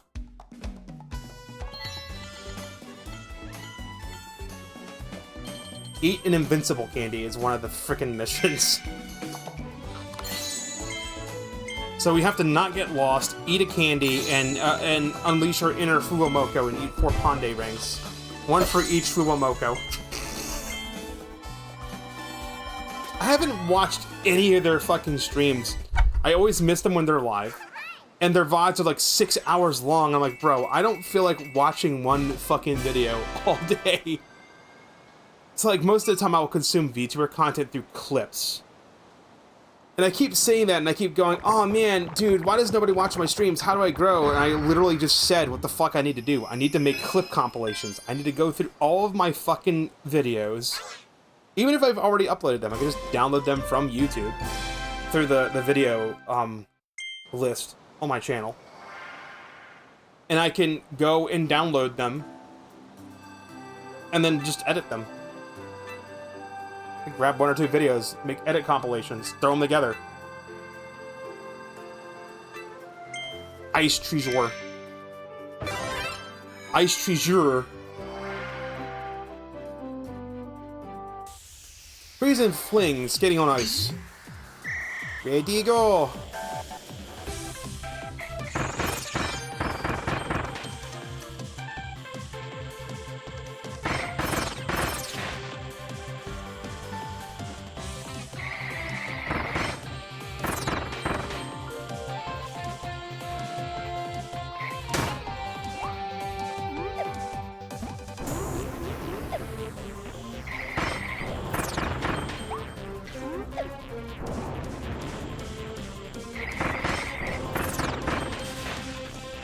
Get ready for the switch snap.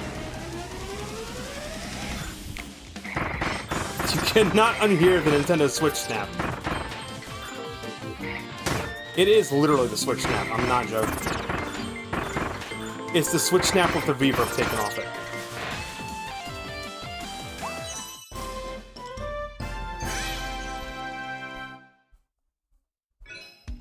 I wasn't trying to get target time, but... Neato. I didn't even get the target time. What the hell am I talking about?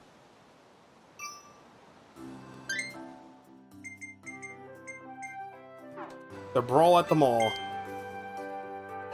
I know one of these missions is, clear without taking damage. I have Cutter, right? So, okay, I might be able to zone him with Cutter. Because I think the boss missions have like a small little stage area you walk through and then you fight boss.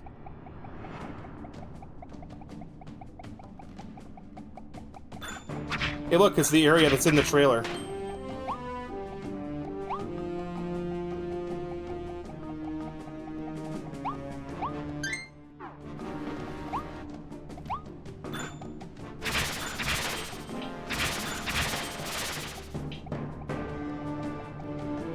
I do know one of the objectives is go through stage without taking damage.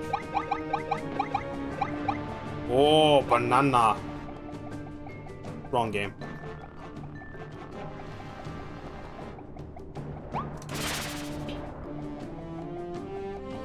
Poppy bro. Oh, we got sword. Okay, I'm gonna go for bomb.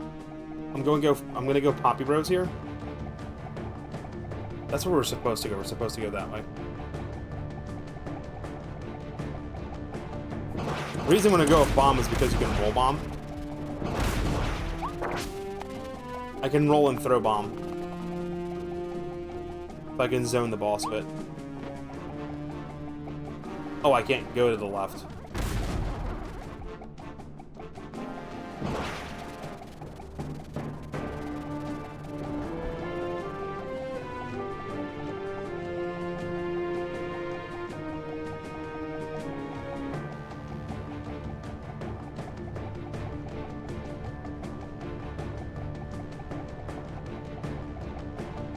That's a big monkey. That's a very big monkey. Oh, he mad. Oop, I got grabbed. Oi, oi, oi, oi! Knock it off. Butthole. Strong armed beast. Kong Bonanza. He's gonna do the spin.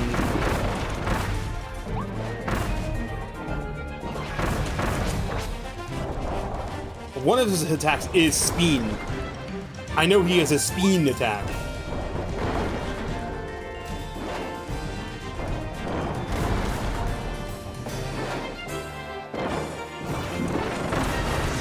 There it is.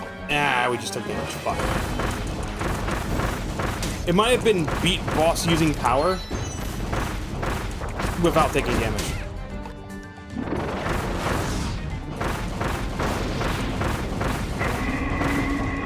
Alright, get away. I'm doing chip damage.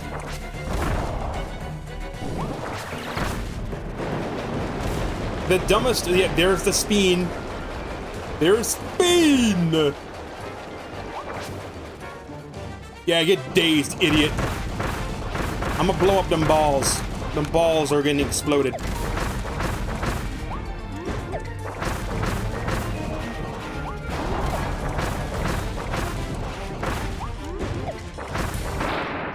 The trick is to get up his ass. Ugh.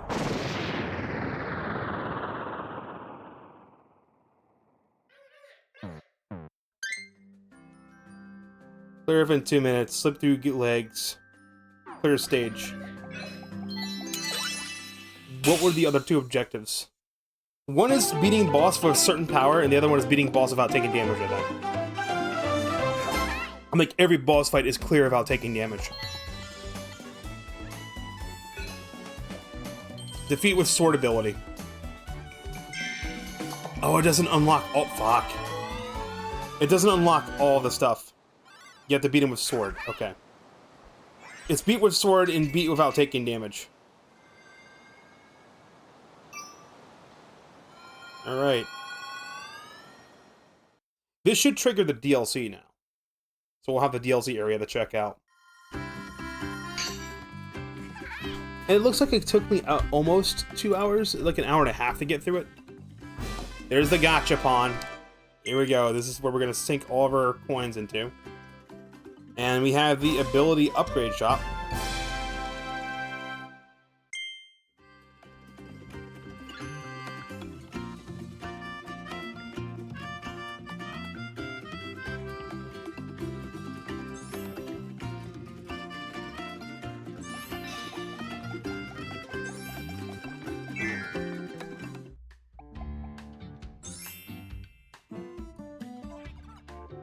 Welcome to Waddle Dee's Weapon Shop. I work with all types of copy abilities. It's kind of my thing. Any copy abilities you find out there will become available here. Pop it and grab one at any time. Oh, awesome. Guess what else? I can help you evolve those abilities to make them much stronger. The blueprint contains some incredible techniques. We'll use it to evolve your ability. Let's try evolving one right now. I'll ready my tools. Thanks for waiting. The cutter ability can be evolved into Chalk Arm Cutter. The fire ability can be evolved into Volcano Fire. So how do we get the... Okay, let's get the Chalk Arm one. To evolve copy ability, you need star coins and rare stones. You find them in treasure roads hidden throughout the world map.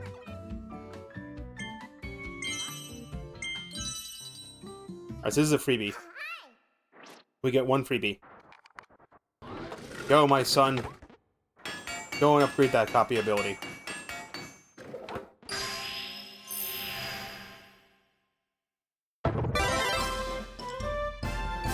We now have Chakram Cutter.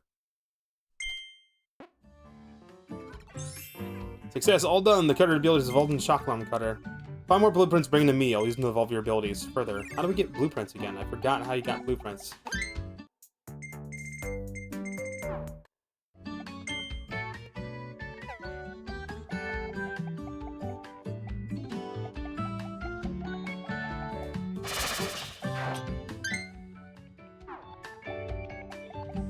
wish you could see the damn controls. There actually are 3 levels to it. There's a level 1, a level 2, and there's a level 3 that you unlock after you've gotten all of the first stage. Swing both chalk arms forward to slash a wide area in front of you. I thought there was a way I could see the controls and the abilities of each character.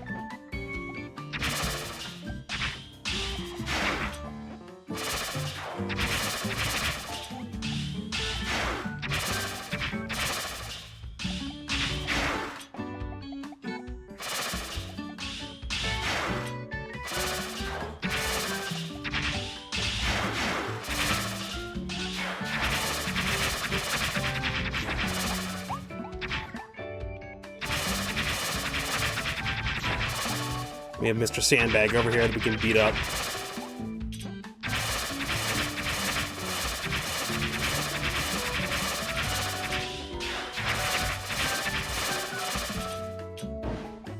And there he went.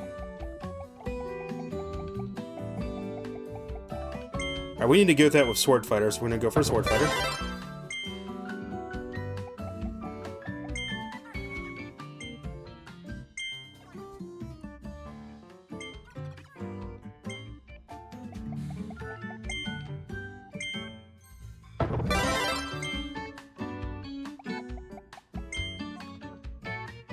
Stop your attack midair and charge up. Hold down B after you throw.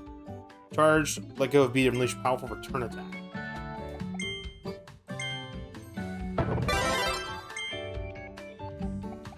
I think you find the blueprints in stages.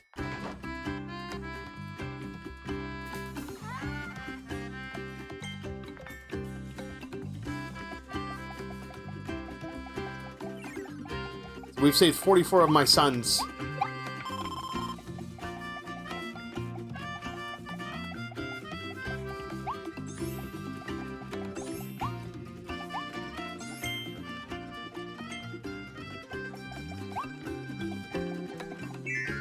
Where are the blueprints at?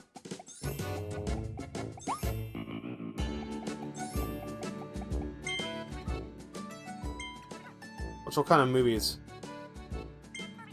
Entertainment's important. Of course. Credits. Kirby the Mysterious Vortex, Mouthful Mode. You just see all of the cutscenes you've already seen before.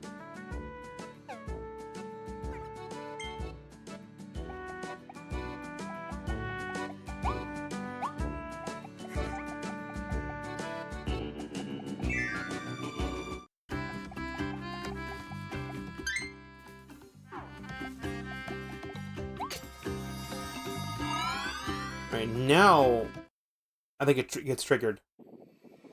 Because we just cleared the first world. I think it said after clearing the first world,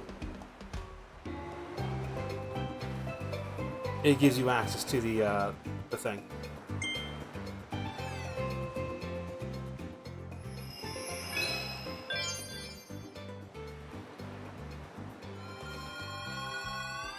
Yeah, here it goes.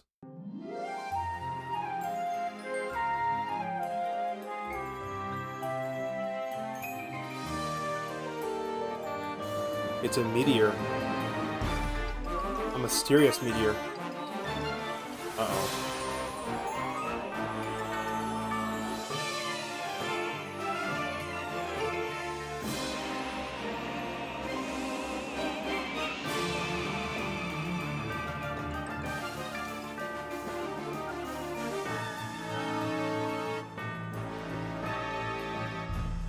A volcano island has opened up.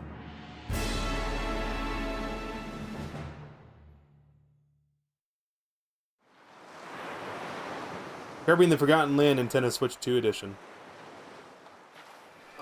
Star-Crossed World. There we go. There's the actual DLC. It's nice that it's not a separate mode and it just adds on to the original. Yeah, I always thought there'd be something right here because there's always, like, this big space in the first area.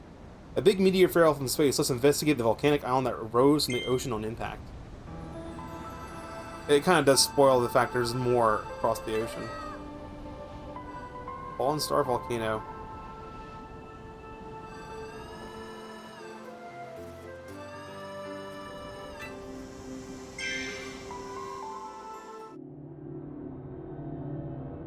That looks ominous. That looks very ominous. Oh no, my sons are concerned. Don't get too close, boys. This thing looks a little radioactive. I can't believe it. It's just like the legend says. So many meteors rained down so suddenly. Everyone was shocked, even me. A big one fell close to town, so we all went out to see it. I never thought a volcanic cloud would burst from the depths of the ocean. Ugh. Hold on, I haven't introduced myself, have I? No, you're Waddle Dee of really cool hat. They call me astronomer Waddle Dee. I study the mysteries of the universe. Ooh, mysterious. Since arriving from Popstar, I've been reading old astronomy books that were left behind here. First, I had to learn how to read this world's writing, though. It wasn't easy. Recently, I've been learning about the legend of the meteor. Needless to say, I'm shocked that it wasn't just a fairy tale. According to the legend, meteors have fallen to this world many times before. If this is the Star of Darkness mentioned in this legend, the star that brings disaster. Oh no. Kirby, I have a really bad feeling about this. Something horrifying may be unleashed in this world from inside there. I'm scared. It said that the meteors rain down with darkness and light, and a disaster born from the Star of Darkness consumes everything. But the legend also says if stars of light come with the meteors, disaster can be prevented. Like that over there? Do you suppose that this shining stone is part of the crystal that surrounded the meteor? So the crystal was a seal. It's a Luma? A plump Lumba. Hello, little friend.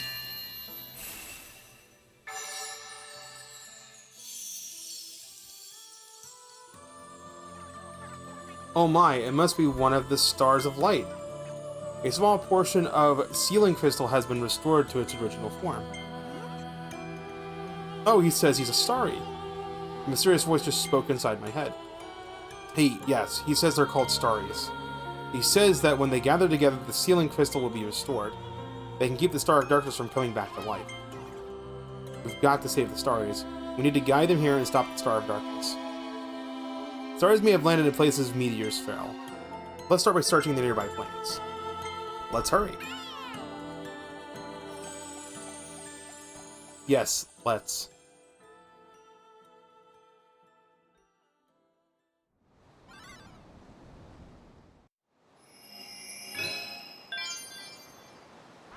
Meteor showers arrival. Starry stages appeared where meteors fell. Let's go save the lost starries.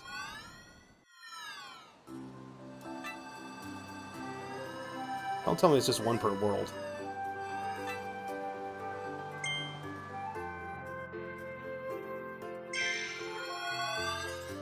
Let me go back to Brawl at the Mall and try to finish up the collectibles.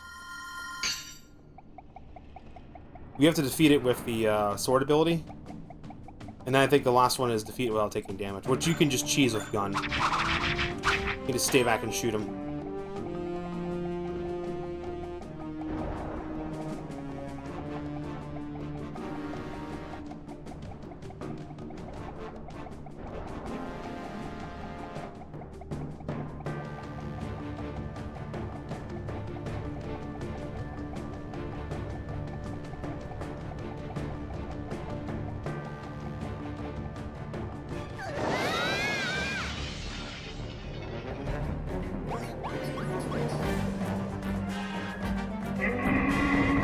Alright, get close to him and whack his legs. That's the strat.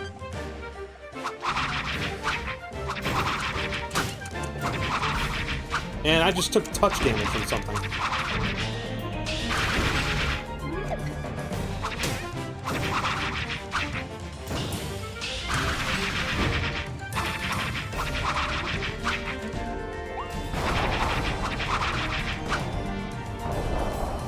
Get close to him.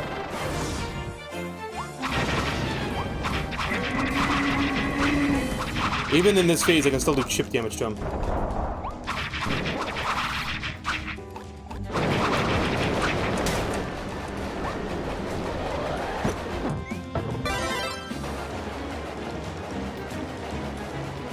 Speed!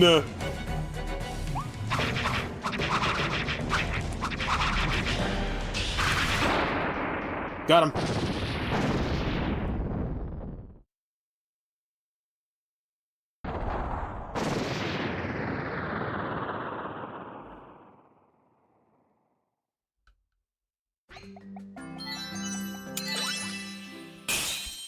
Defeat Gorimondo with sword ability.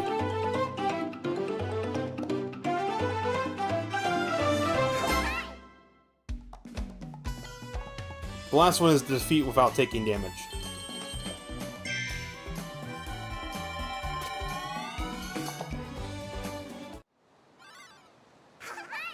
I will say the game loads a lot faster than it does on Switch 1. On Switch 1, those loading screens sit there for a little bit. I'm basically blinking and the loading screens are done.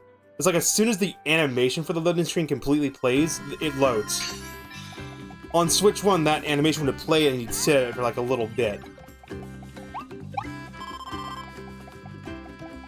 Alright, so we just need to not take damage. It doesn't matter what ability we have.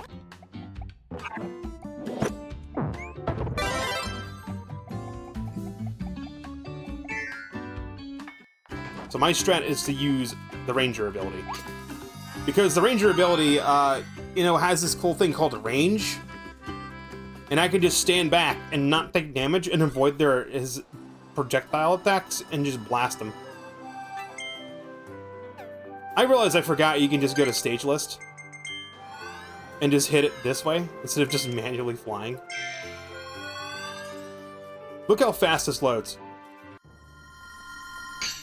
It's like you blink and it's in. If you play this on Switch 1, it doesn't load that fast. Now granted, if I was playing this off of system memory and not off of game card, it would load even faster, but it's already loading fast enough. It's just like maybe like a fraction of a second difference.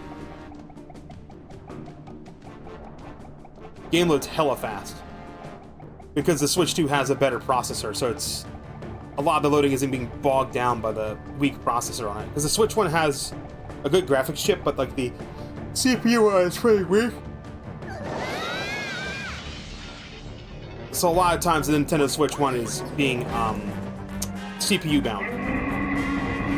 Alright, so the way we don't take damage from this guy is we stand the fuck back, we charge the gun up, and we shoot him in the face.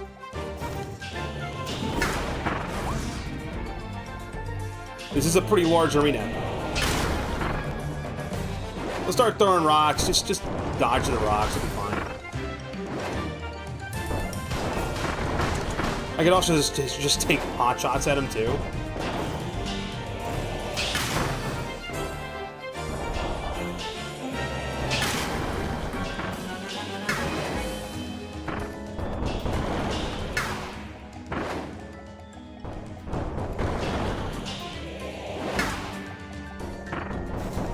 But the goal is we must not take damage.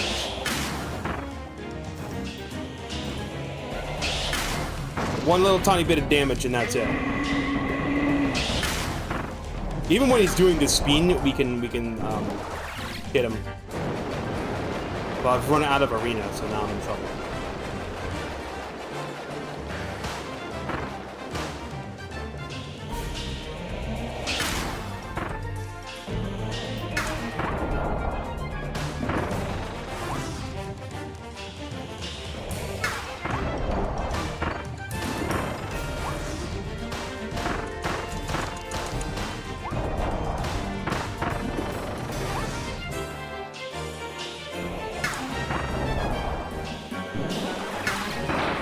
Got him.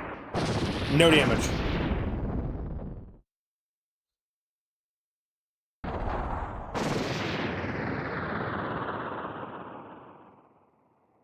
I think I'll do this game like I did Donkey Kong Country damn it. With Donkey Kong Bonanza, we're gonna do one world per stream.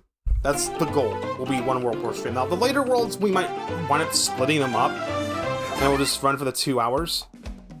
But it'll be like the goal is one world per stream. That way we're pacing ourselves. By we, I mean me. That way I'm pacing myself and the game can last through September. Because it's going to be this game and Hollow Knight until the 18th of October. I have saved all the Wattle D's in natural planes. Yippee. Alright, now we have to go to a story stage list. I hope it's more than just like one stage per area. I hope it's more. Meteor showers are reliable. Let's jump to it. First stage, find hidden stories. Alright.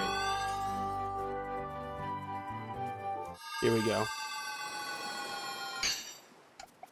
Oh, this is just Arrival Point. I recognize this area.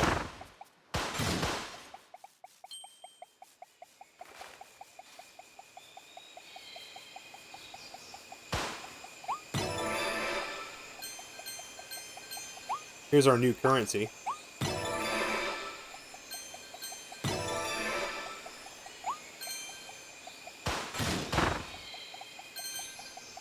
Instead of collecting star coins, just collect those. I don't think so, punk. Get blasted. Hey, this looks familiar.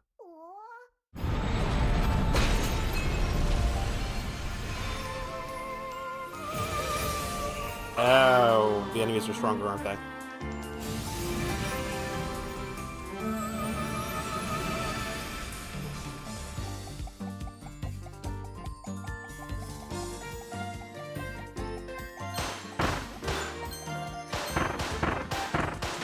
Okay, so they just have more health. That's the gimmick.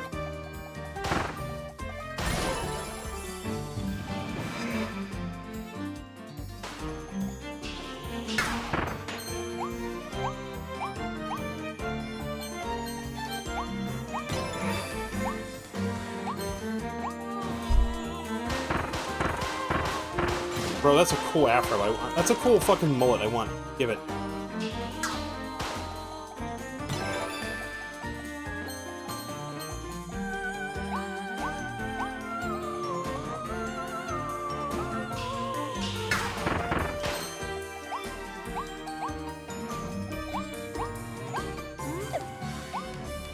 So like I said, I 100% the game, but like this DLC stuff is completely new.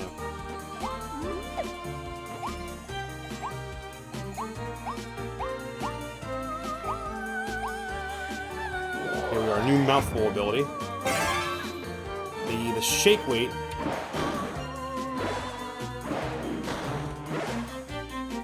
I honestly called this like the Kirby fleshlight because it kind of looks like one.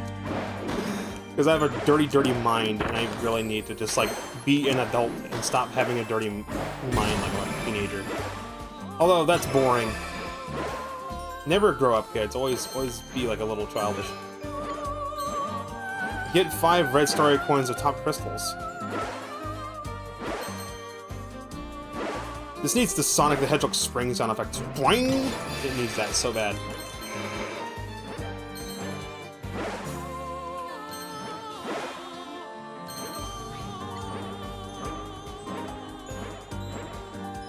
Seems like the objective is very similar to the original stage. Instead of red tulips, it's the red crystals.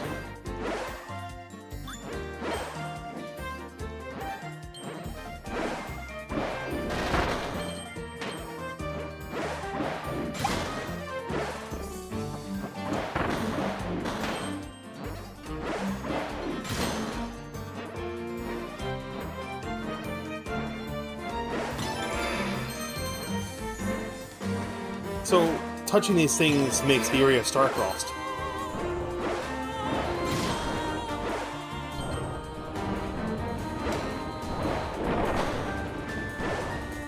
That was very close.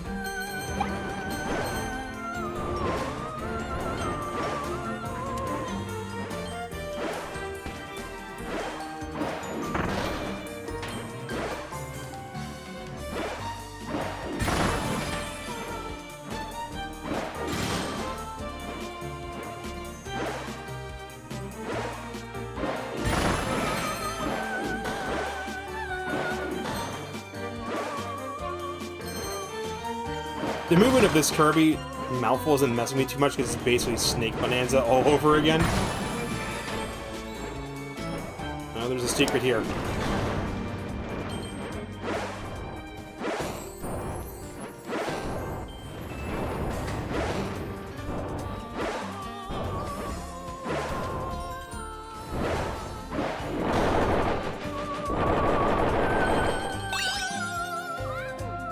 It's one of the new capsules. I wonder if there's gonna be like 3 series of that new capsule. Puppy Bros!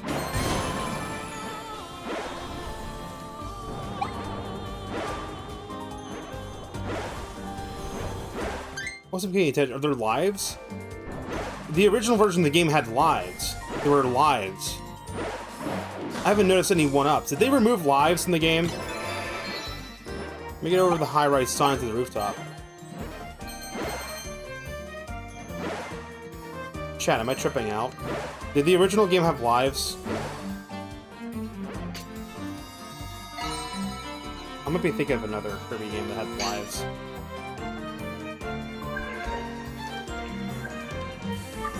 There's one of the stories.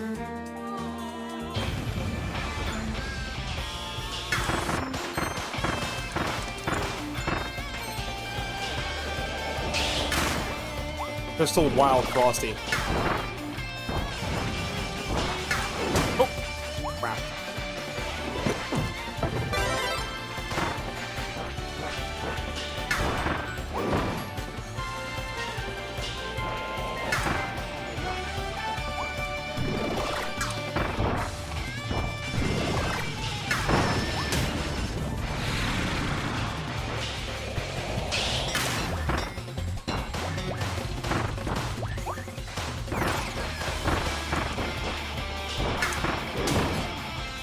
Every time I think I'm going to get hit, I hold down L and R to block.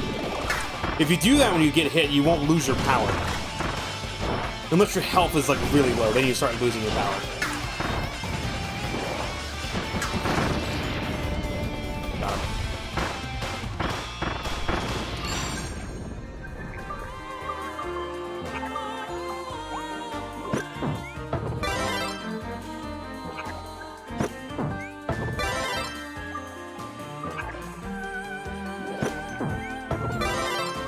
Okay, there's nothing new. I thought maybe there was like a new crystal power. Doesn't look like it. Free him! It's using the same animation as the Waddle Dees.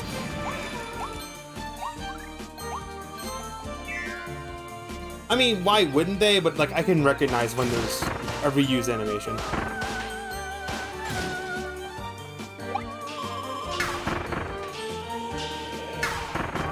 Defeat the enemies before I start across the area.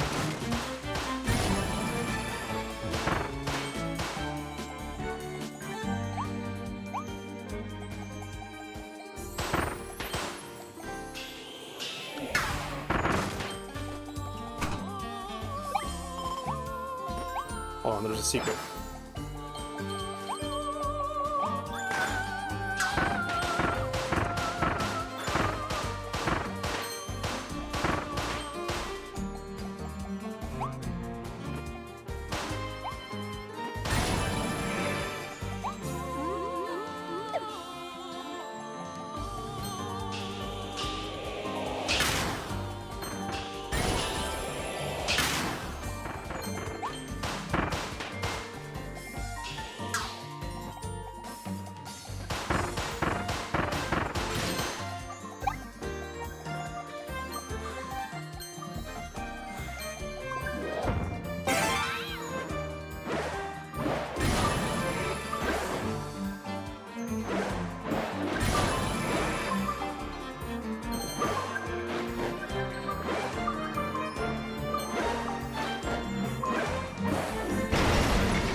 Free him!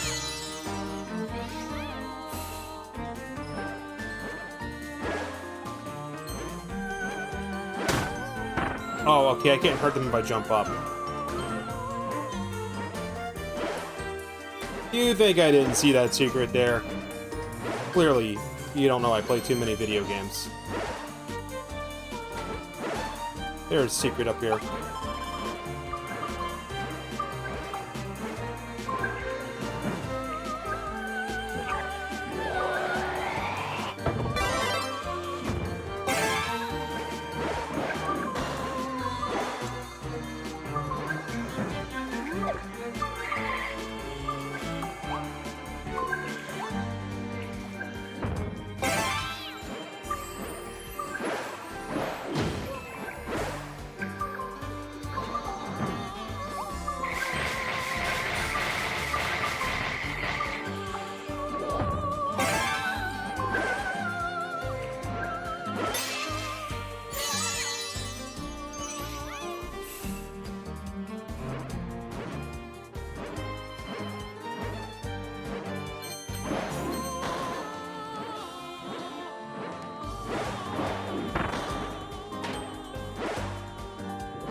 Not snapping me, Mr. Snapping Turtle.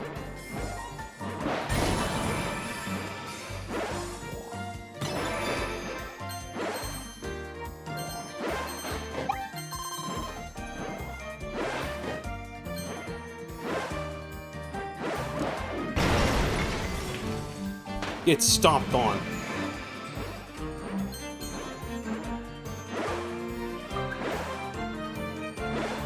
Again, you think I'm not going to notice that.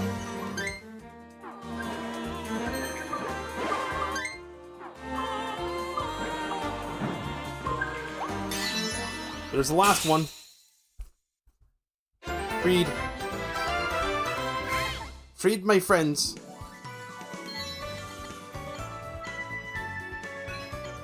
Don't get hit by a big crystal turtle.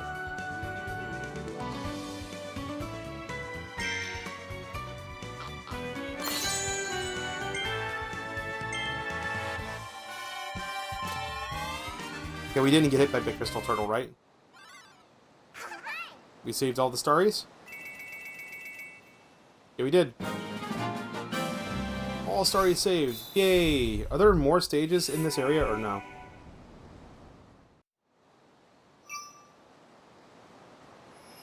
Oh yeah, there's more. Okay, oh thank God.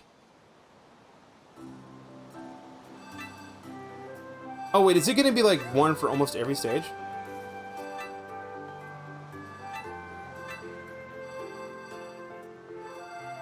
You know, chat, it might be.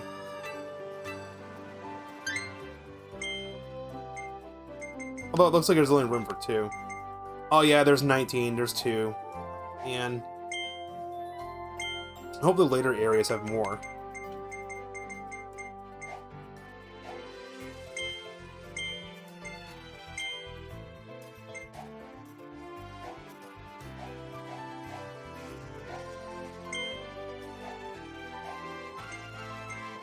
This is just 19, yeah. So this is the last one. And then I guess we'll end stream after this one.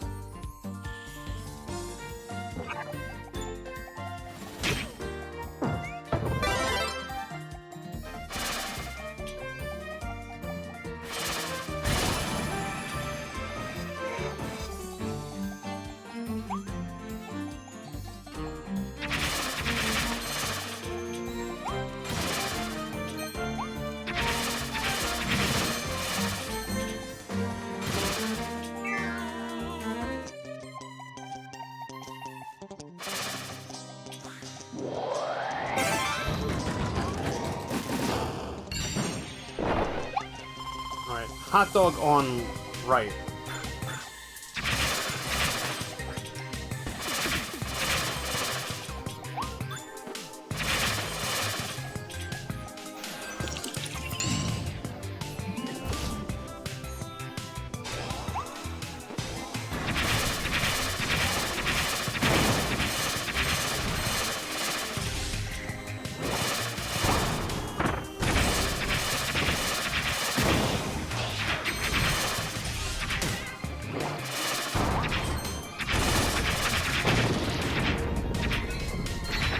There's the monster which shoots meters without getting hit by a meteor.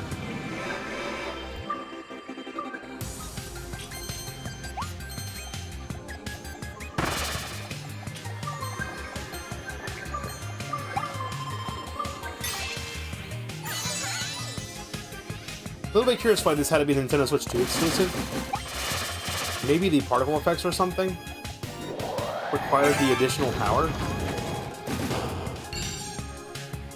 There's a switch, too. It was hot dog, left of hot dog, and then ice cream was switch.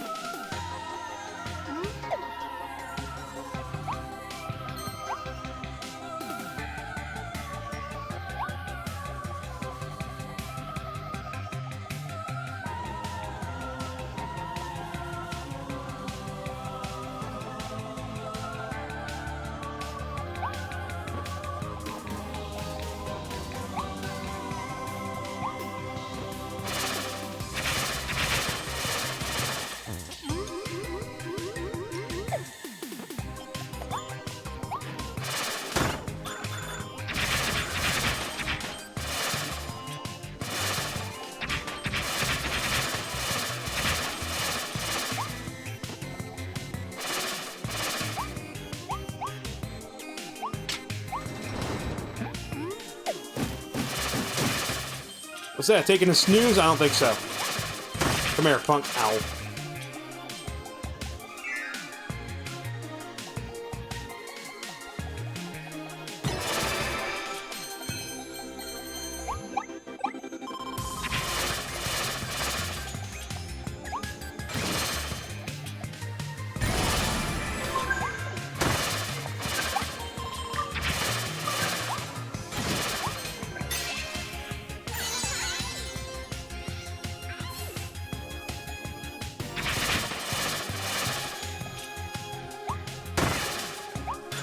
I keep taking all this touch damage, dude.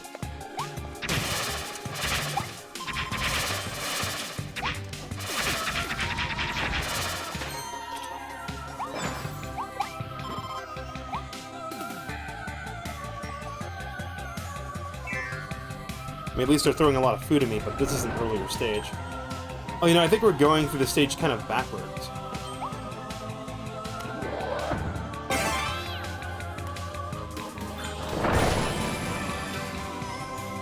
I always think stuff like this is cool, where they can reuse graphics and like make more stage out of graphics.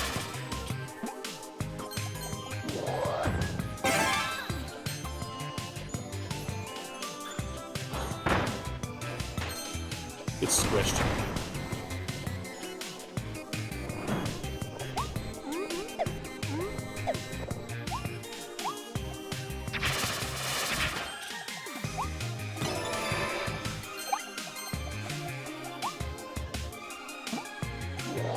Make 5 small stairway flowers bloom.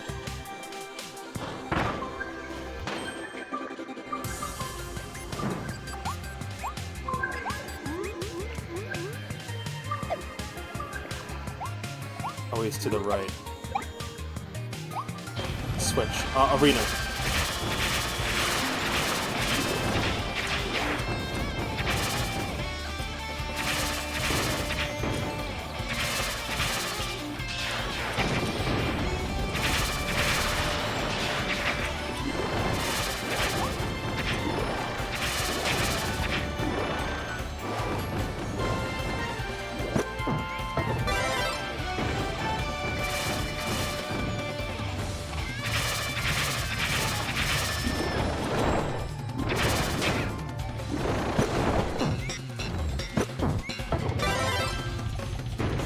Dude, that slap bass.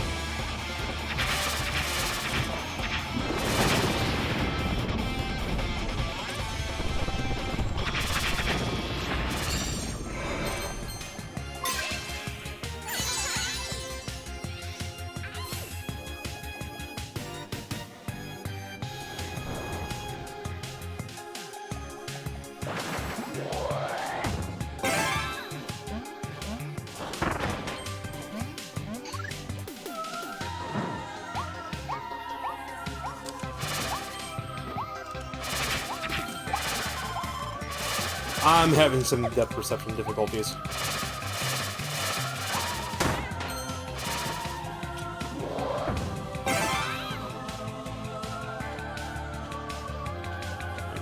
Don't knock that chest down just yet.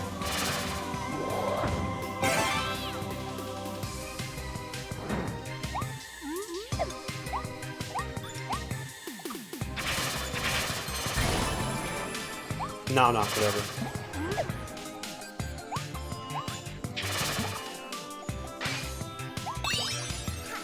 Oh, it's just a capsule. I thought maybe there would be a starry there.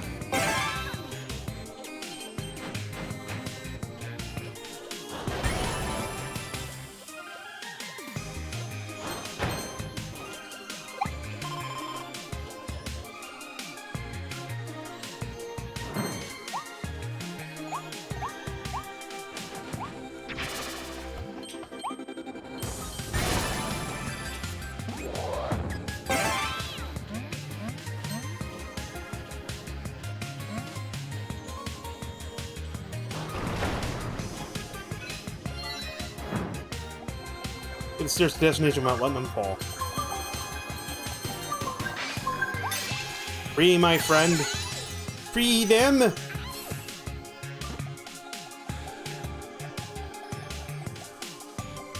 I didn't realize there's like a force field effect that happens when you go in and out of the story areas. Such a subtle little thing you wouldn't notice. There's 5 of them bloom. I didn't find all 5. Small starry flowers. We'll have to repeat the stage to get those.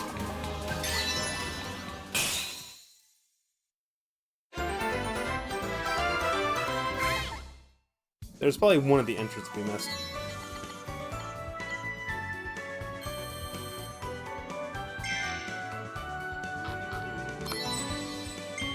Spring!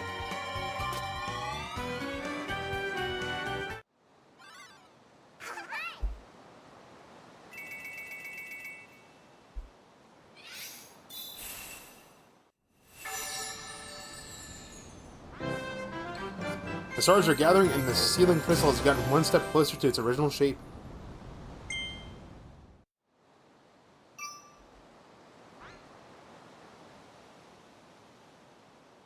A new starry stage will appear when you defeat the boss of Everbay Coast. Defeat the boss to move ahead. Okay, so it's going to be every time we defeat a boss. Nah, it's going to send me back to Waddle Dee Town. I wanted to do the stage again to get the other starry. Who's the Waddle Dee of the cool little, star bit?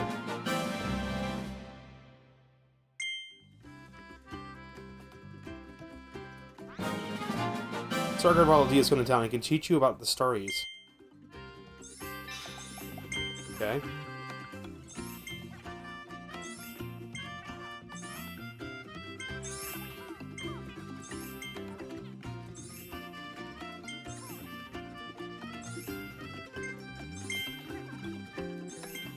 I hit go. I didn't mean to hit go. I wanted to not hit go.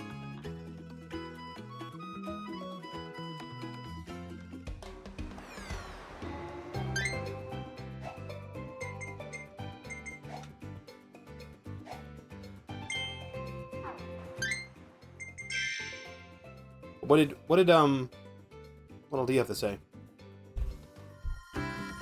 So, like, when I hit 100%, when I do Star-Crossed World, is it going to be 200%? I'm curious about that.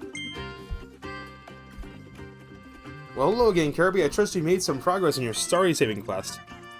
You must help, otherwise the Star of Darkness will come back to life. Oh, by the way, while investigating the meteors raining down all over the world, I dug up some new figurines. So I had to ask, are you interested in trading any starry coins for the figurines? I thought it would be fun to use a gacha machine for our trade, so I made one, of course. Gacha Machine EX. You never know which figurine will come out until you try it. Of course.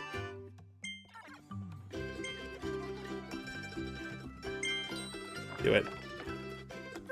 Gambling! Gambling!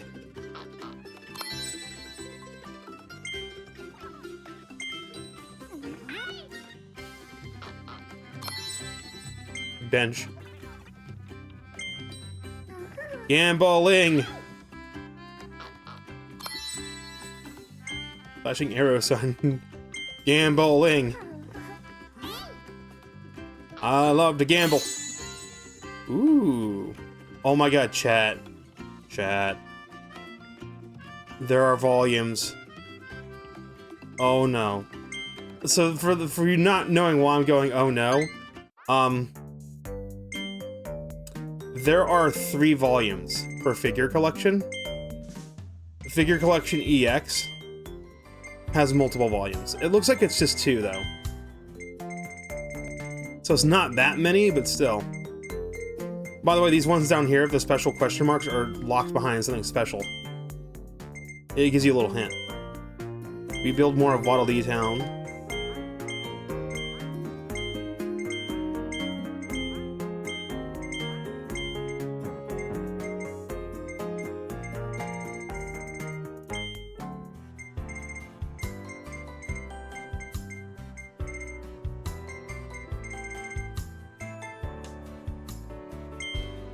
So in order to get 100% completion, you need to actually finish the figure collections. And again, some of them are locked behind a redemption code, but the redemption codes are not, you don't need to connect to the internet to use those redemption codes.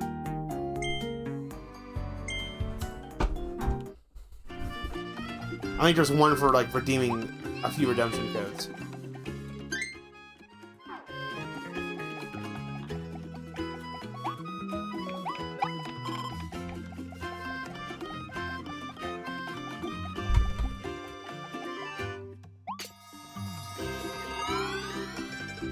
Alright, let's hop back into that one stage and see if we can find the stars we're missing.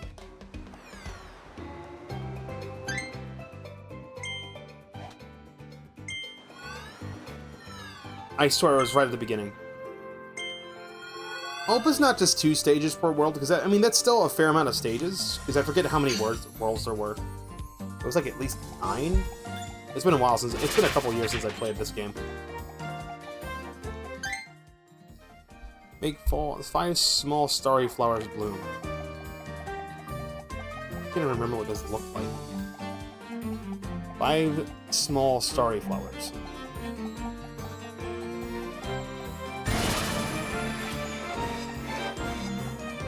This is one of them. They look like that.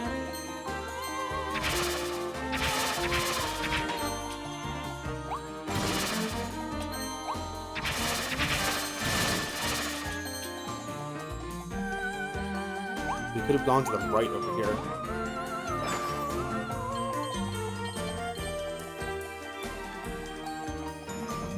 Oh, there was just nothing over here aside from that.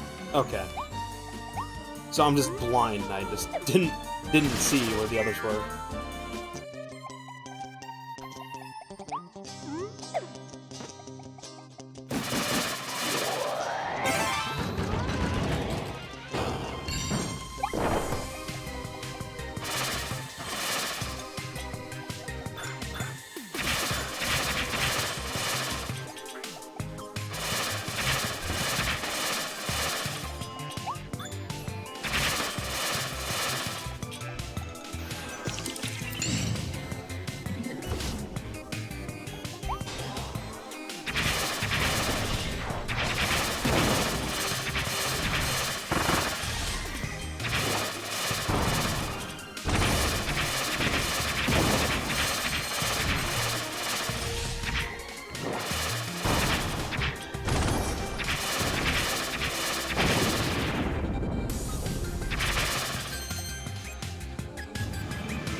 There's a ladder over there.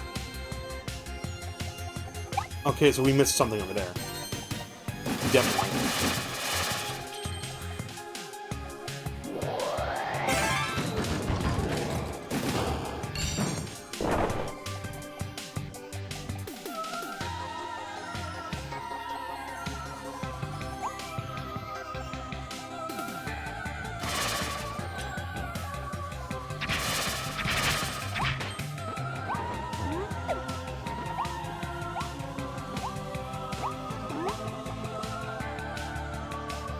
One of the starry flowers you missed must be up here. Oh, there's a capsule. So there's a pool of figurines that we can find in stages, and then the gacha machine will give us ones we can't find in stages. I think that's what he said, right?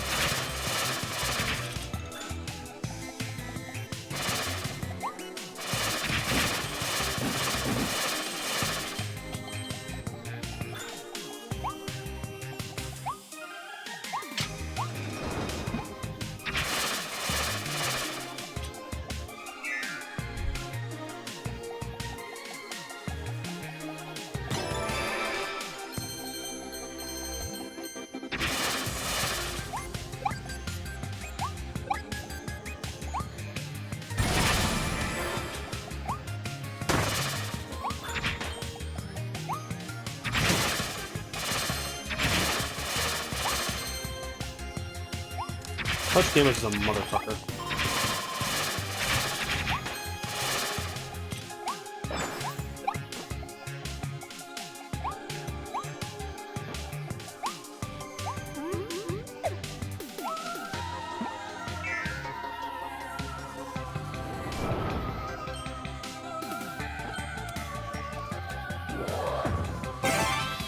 had to have been in this area where I missed a few.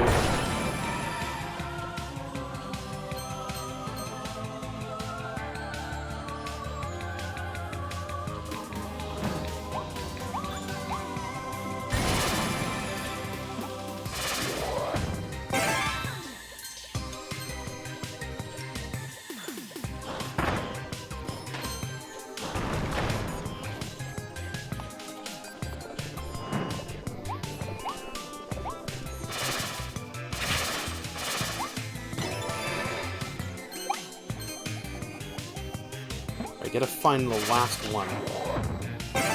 There's one more of those little flowers.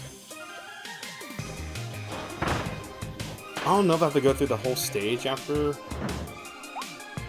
doing it, or if I can just leave.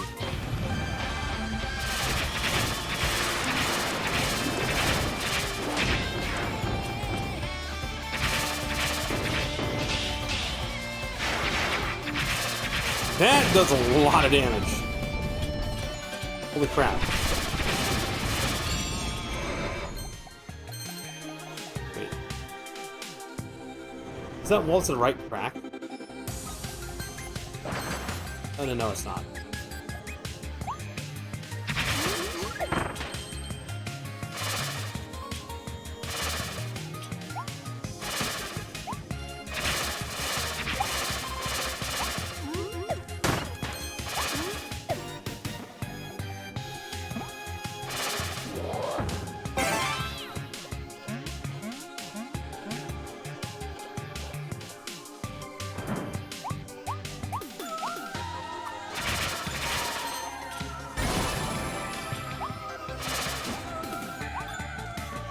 Oh my god, there's the fucking last one. That's the one I missed. It was right there. Okay, so then they can hang from the sides of walls, too. I didn't know that. Now I do.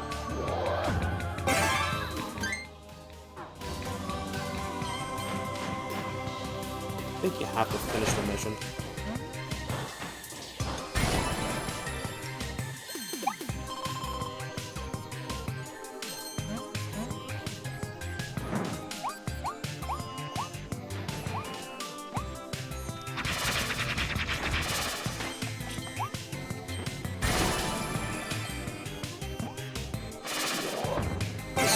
Seriously, having a ranged ability makes doing this a little bit easier. Because you can give yourself more time to do stuff. More star coins for more gambling! Oh boy, gambling!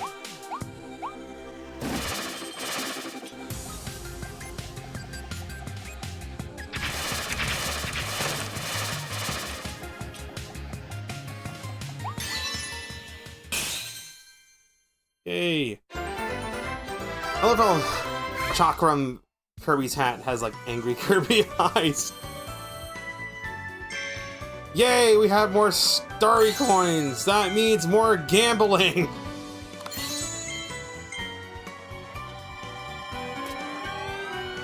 Once you get all the figures in one set, that's when you unlock the next set. Oh, starry saves. Yay!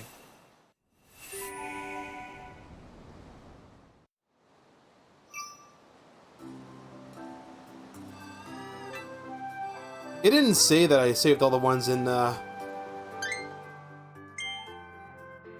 natural planes, because it does that for Waddle Dees. 46 to 46 is... Ooh. Okay, no, maybe we did.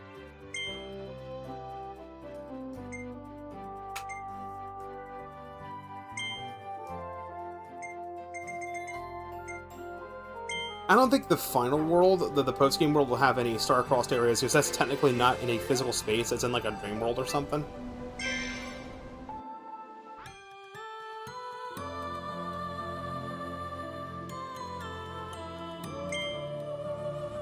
Okay, it's literally just like a little... It's not an area we can explore.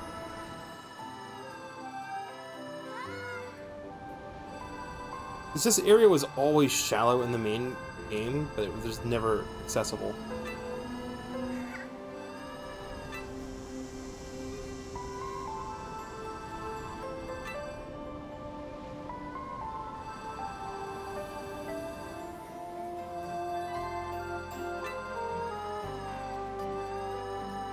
Back to Waddle Dee Town. Let's go do some gambling. It is time to gamble.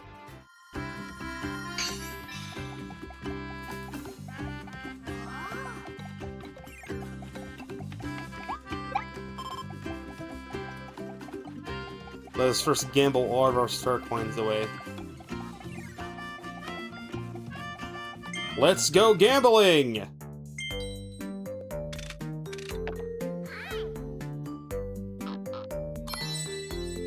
Alright, let's go gambling! Yeah! Let's go gambling!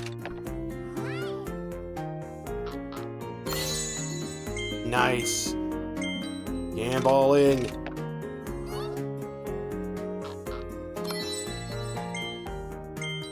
Gambling. Gamble. It saves when you do it too, so you can't like save scum. Gamble. Gamble.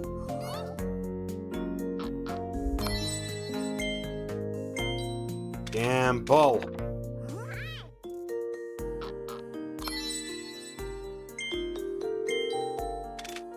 Gamble. Gamble. I don't have an addiction. What are you talking about? Spending my life savings worth of star coins. Aw, dang it!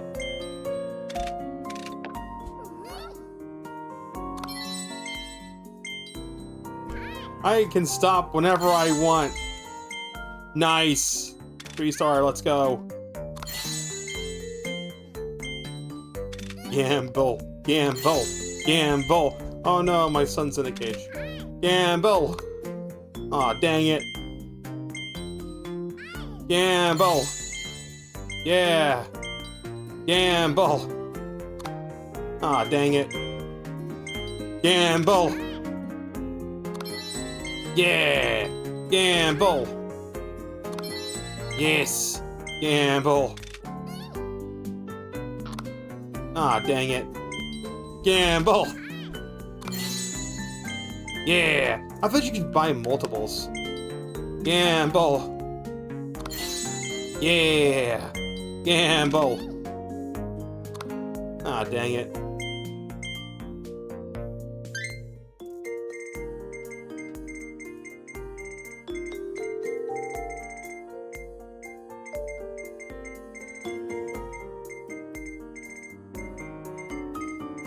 I think the rest of them are bosses.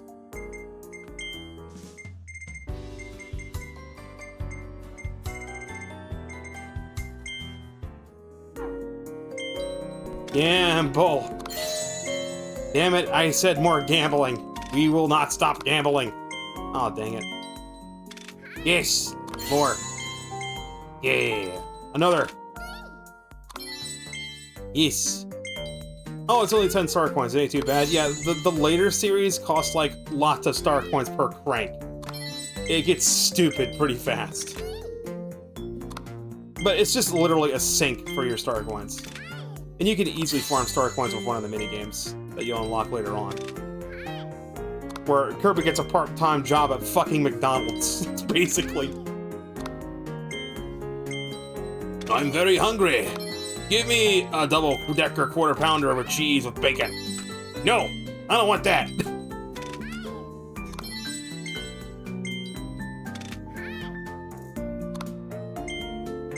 Dang it. Gamble. Yes. Gamble. Yeah. Gamble. Yay. Gamble. I'm like a rich kid in front of the fucking, gachapon. I'm just hogging the machine, spending all my money, grabbing all the gachapon.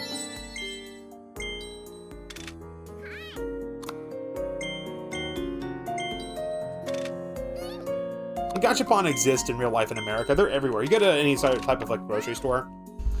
There'll always be gumball machines with little toys in them that'll have stickers on them, like, oh, get the full set, and it's always in, like, a little cheap fucking figurine. Anyone remember Homies? homies spelled with a Z, Homiez, homies. It was like these little butt ugly fucking cheaply made figurines of like urban people. And it was just like a stereotype. Oh, we got Elfilin. Like elephant? Elfilin. I cannot say this dude's name right. Still want a plushie of him. I want to open a throne. I want people to give me stuff on the throne. Dude, seriously, come on. No. What do we get? Yay. Gamble. Yes. The mall sign. Gamble. Target switch. Gamble. Aw, dang it. Gamble. I don't know if you can spend your star coins on stuff after you've got the full collection or not.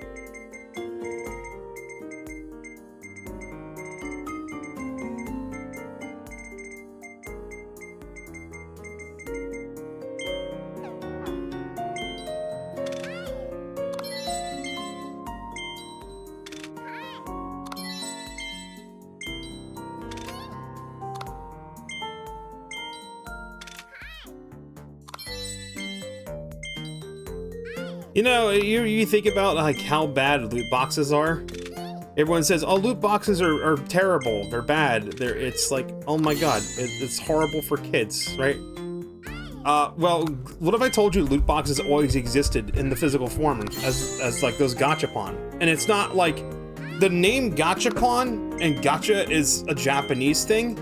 But like, there's always been an American version of it, and it's those gumball machines that have the little toys and things in them. And every time you go to the store right now, any fucking like grocery store that's not a Walmart, because Walmart used to have them. I think they kind of got rid of them, or they moved them to like one of the other entrances, and I never noticed them there. They're there. They always have little stickers on them. It's like, oh, you know, it's some of it's candy, some of it's, you know, like actual gumballs. But then you'll have like 3 of them. One of them will be like, oh, you can get Pokemon cards. Like, there's one that has Pokemon cards, and I'll tell you right now, if you see any of those ones where it's like put in like $50 to get a Pokemon card, don't get those, because you're never going to get anything rare from them. I swear to God, what they do is, the guy that runs it, he hates it when I tell people this, and I don't fucking care. The guy will go, they'll order a bunch of Pokemon cards online, they'll open the packs, they will get all the high value ones, take them out, put them to the side to sell them online. And then all the low value ones, like, you know, energy cards or like a base evolution or something, you buy the, they're in a, like a plastic sleeve, a cardboard sleeve that folds over to protect the card. You can buy those in bulk on Amazon for like 50 fucking cents. So he just buys a bunch of those, puts the cards out that they're just ones they don't want, or dupes they don't want, that they aren't gonna sell for worth crap. Like, you're not gonna get $1 off of them if you sold them normally. So the guy folds them in this little plastic sleeve, sticks them up in the little gumball machine. It's not really a gumball machine, but it's like you slide the crank in and you pull it out, and it's supposed to dispense it like that. So any Pokemon trading card that's not worth like $1 or $2, it's worth like 10 cents. He's gonna get like 50 cents off a card. So if you think about it, like from a stand, how much is like a 12-pack of Pokemon cards? Let's go to Walmart. Let me go to Walmart. Let me go see like Pokemon booster pack.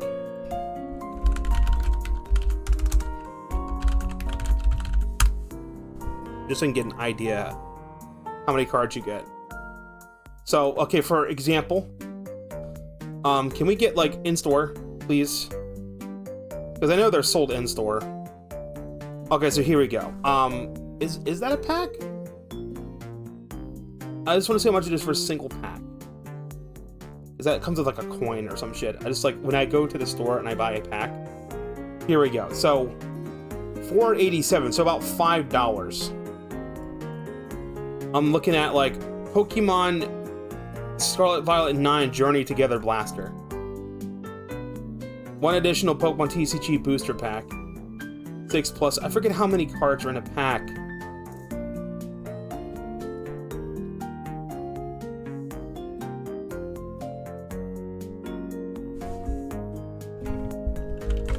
many cards are in a Pokemon booster pack? I thought the listing, okay, it's 10. 10 playable cards plus a code card. And each pack also includes a basic energy card. Most of the packs I've opened have had at least one rare or hollow or reverse hollow in them. Not all of them do, though.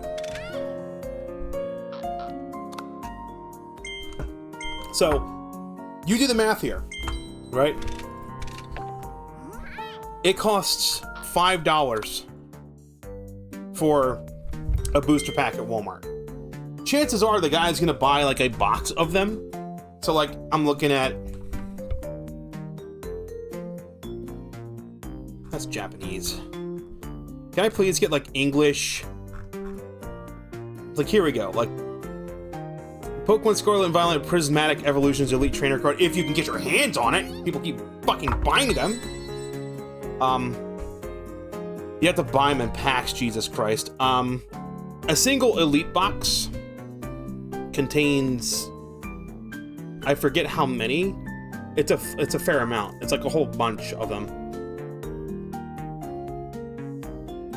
1, 2, 3, 4.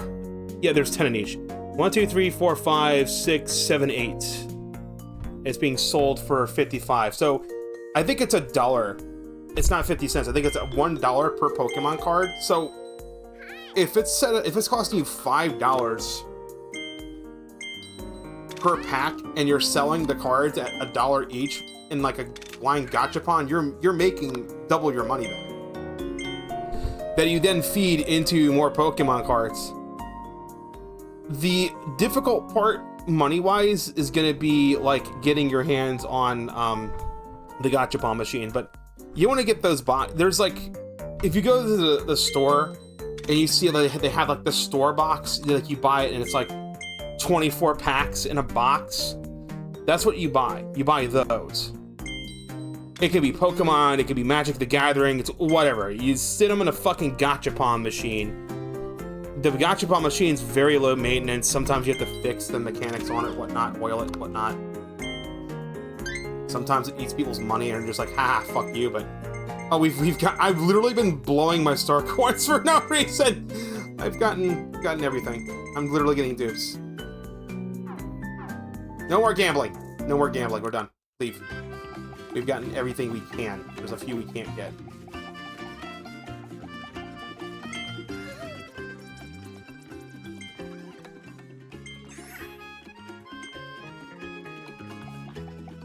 Let's do more gambling! You there, good sir. I would like to, gamble some more. Give me more gamble. I must have my gamble Gachapon fix. By the way, I'm tempted to download the Pokemon TCG, mobile game. Because you're able to open free packs, and I think it's also, like, you can build decks and play the card game, like, with other people. So I'm like, let me just get at that. Let me just feed my virtual gambling addiction. Like, even if I play something like... I like playing gacha games if it's, like, if you are able to buy this stuff, it just helps you get the stuff faster, but, like, as long as you're still able to get all the stuff if you play for free. Because I will literally play that shit for free. I will play Genshin and do everything I can to grind Primos when I get into a Genshin mood, and then I will just fucking, roll the gacha when there's a character that I want. Otherwise, I'm literally just, like, grinding the fucking shit. Oh, man. Look, I've yapped a lot. It's time to stop, dude. It's 1 o'clock in the morning. It's a 3-hour stream. It's time to stop, dude. Tomorrow, I'm going to be playing Sonic, Racing. Actually, I think Sonic Racing Cross World is available right now. I should see. I think it's opened now.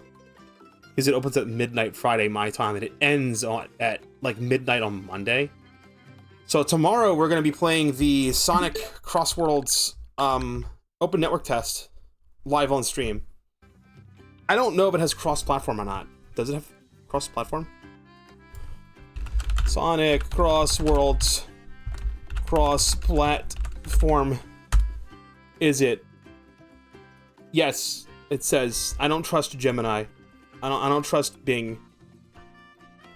Give me the source. Sonic Crossworlds crossplay and cross saves explained. Oh, it has cross saving too. Blah blah blah.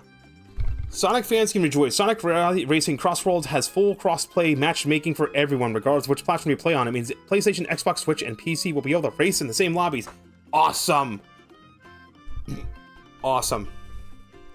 That is sex. I love that. Okay, cool. So, it doesn't matter what platform you're on. If you're playing on PC, Xbox, PlayStation, or Nintendo Switch, or Switch 2, you can play with me. I will be playing Sonic Crossworlds tomorrow. We'll be doing that at 10 o'clock. Now, if you hop in the lobby, you might see me there, because I'll probably be playing it off stream as well. I'm literally going to be grinding that game as much as I can, because it's only like 3 days. And fortunately, my schedule has aligned where I'm off. I'm not off tomorrow, I work tomorrow, but I'm off. Friday. No, I work Friday. Tomorrow's Friday. I'm off Saturday, I'm off Sunday, I'm off Monday. I'm off the whole fucking weekend it's going. So I'm going to be playing the fuck out of that shit. And I hope it comes out for Switch 2 on the 25th. Because if it doesn't, I'm literally just going to wait. Because, like, yeah, I know, I could buy the Nintendo Switch 1 edition and then pay for the upgrade pack, but, if I'm gonna do that, I might as well just get the physical Switch 2 edition that has it on cart. Plus, if it comes out later, then chances are it'll be a later build of the game with a lot of the bugs and shit fixed. So, and they'll have more they'll have more free content update characters. Dude, Sonic Crossworlds, oh my god, the fucking... I was rolling my eyes when people said this game's gonna, like, give Mario Kart World a run for its money. Look, I don't think it's gonna replace Mario Kart World, but it might be a very good contender for it, though. So if you want to have an open world game, and you want to have, like, the free roam mode, and you want to play as, like, every kitchen sink character from the Mario universe, play that game. But if you want to play a game where you can have Sonic, Tails, Amy, Knuckles, Eggman, Sage, and SpongeBob, and Minecraft Steve, and Hatsune Miku, and Joker, I'm not joking, by the way, in the same effing game, get Sonic Crossworld. By the way, yeah, it's the SpongeBob DLC. Oh yeah, there's Pac-Man. Pac-Man's also in it. Pac-Man World, I forgot, Pac-Man World 2 Repack is gonna have a crossover DLC for Sonic Crossworld. So there's like Pac-Man's in Sonic Crossworld, and then there's like a Sonic the Hedgehog series of levels in Pac-Man World 2 Repack. I've played through Pac-Man World 2. I'm gonna get Repack. I'm gonna get the Switch 1 version, and I think it has an upgrade pack, right? Pac-Man World 2 Repack upgrade pack. Does it have a upgrade pack? I don't know if it has an upgrade pack or not. I think it does. Pac-Man World 2. Deluxe Edition, Repack Deluxe Edition. No, they're not showing it. Fuck. Okay, there's no, it's literally one or the other. I thought maybe it had like an upgrade pack. Why would I buy?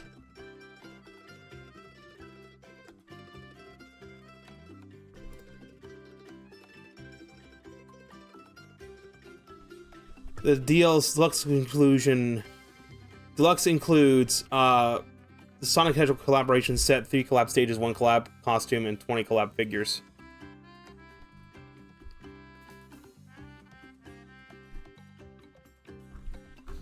I wonder if it's still going to have the Pac-Man arcade stuff that the original GameCube version had. Probably not, because they're mentioning figures, so maybe not. But I remember Pac-Man World 2 had an arcade, and you could play like classic Pac-Man games in it.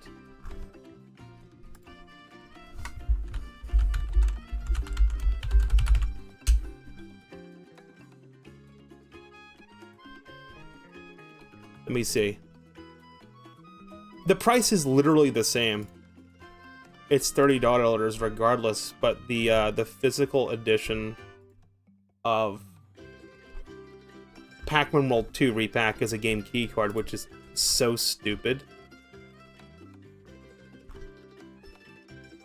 And its file size for the Switch 1 version is 4.9 versus 6.8. So it's literally just an upgrade on the graphics. It's Pac-Man World 2. Repack. You look at the graphics, it's not going to be that much of a difference in graphical fidelity. It's going to be almost identical. I think they're using the Nintendo Switch 2 version for the screenshots because it's kind of hard to tell the comparison between the two. It might be like frame rate or something. The graphics are stylized, right? And you know the Switch 1 version is going to run better on the Switch 2 anyway. So why would you get the game keycard version? Are you stupid? That's coming out at the end of September. I don't know if I'll play through that one on stream or not. I'll have to see. We'll have to see, because Repack comes out on the 26th of September. And I could blow through that game in like 2 weeks. And it's a platformer game. So it's a game that, like, it's not like it's a fucking RPG or something. Like Daemon X Machina, I might do one-off streams of it, but I'll play it on my own. Because that's a game that's like a longer game.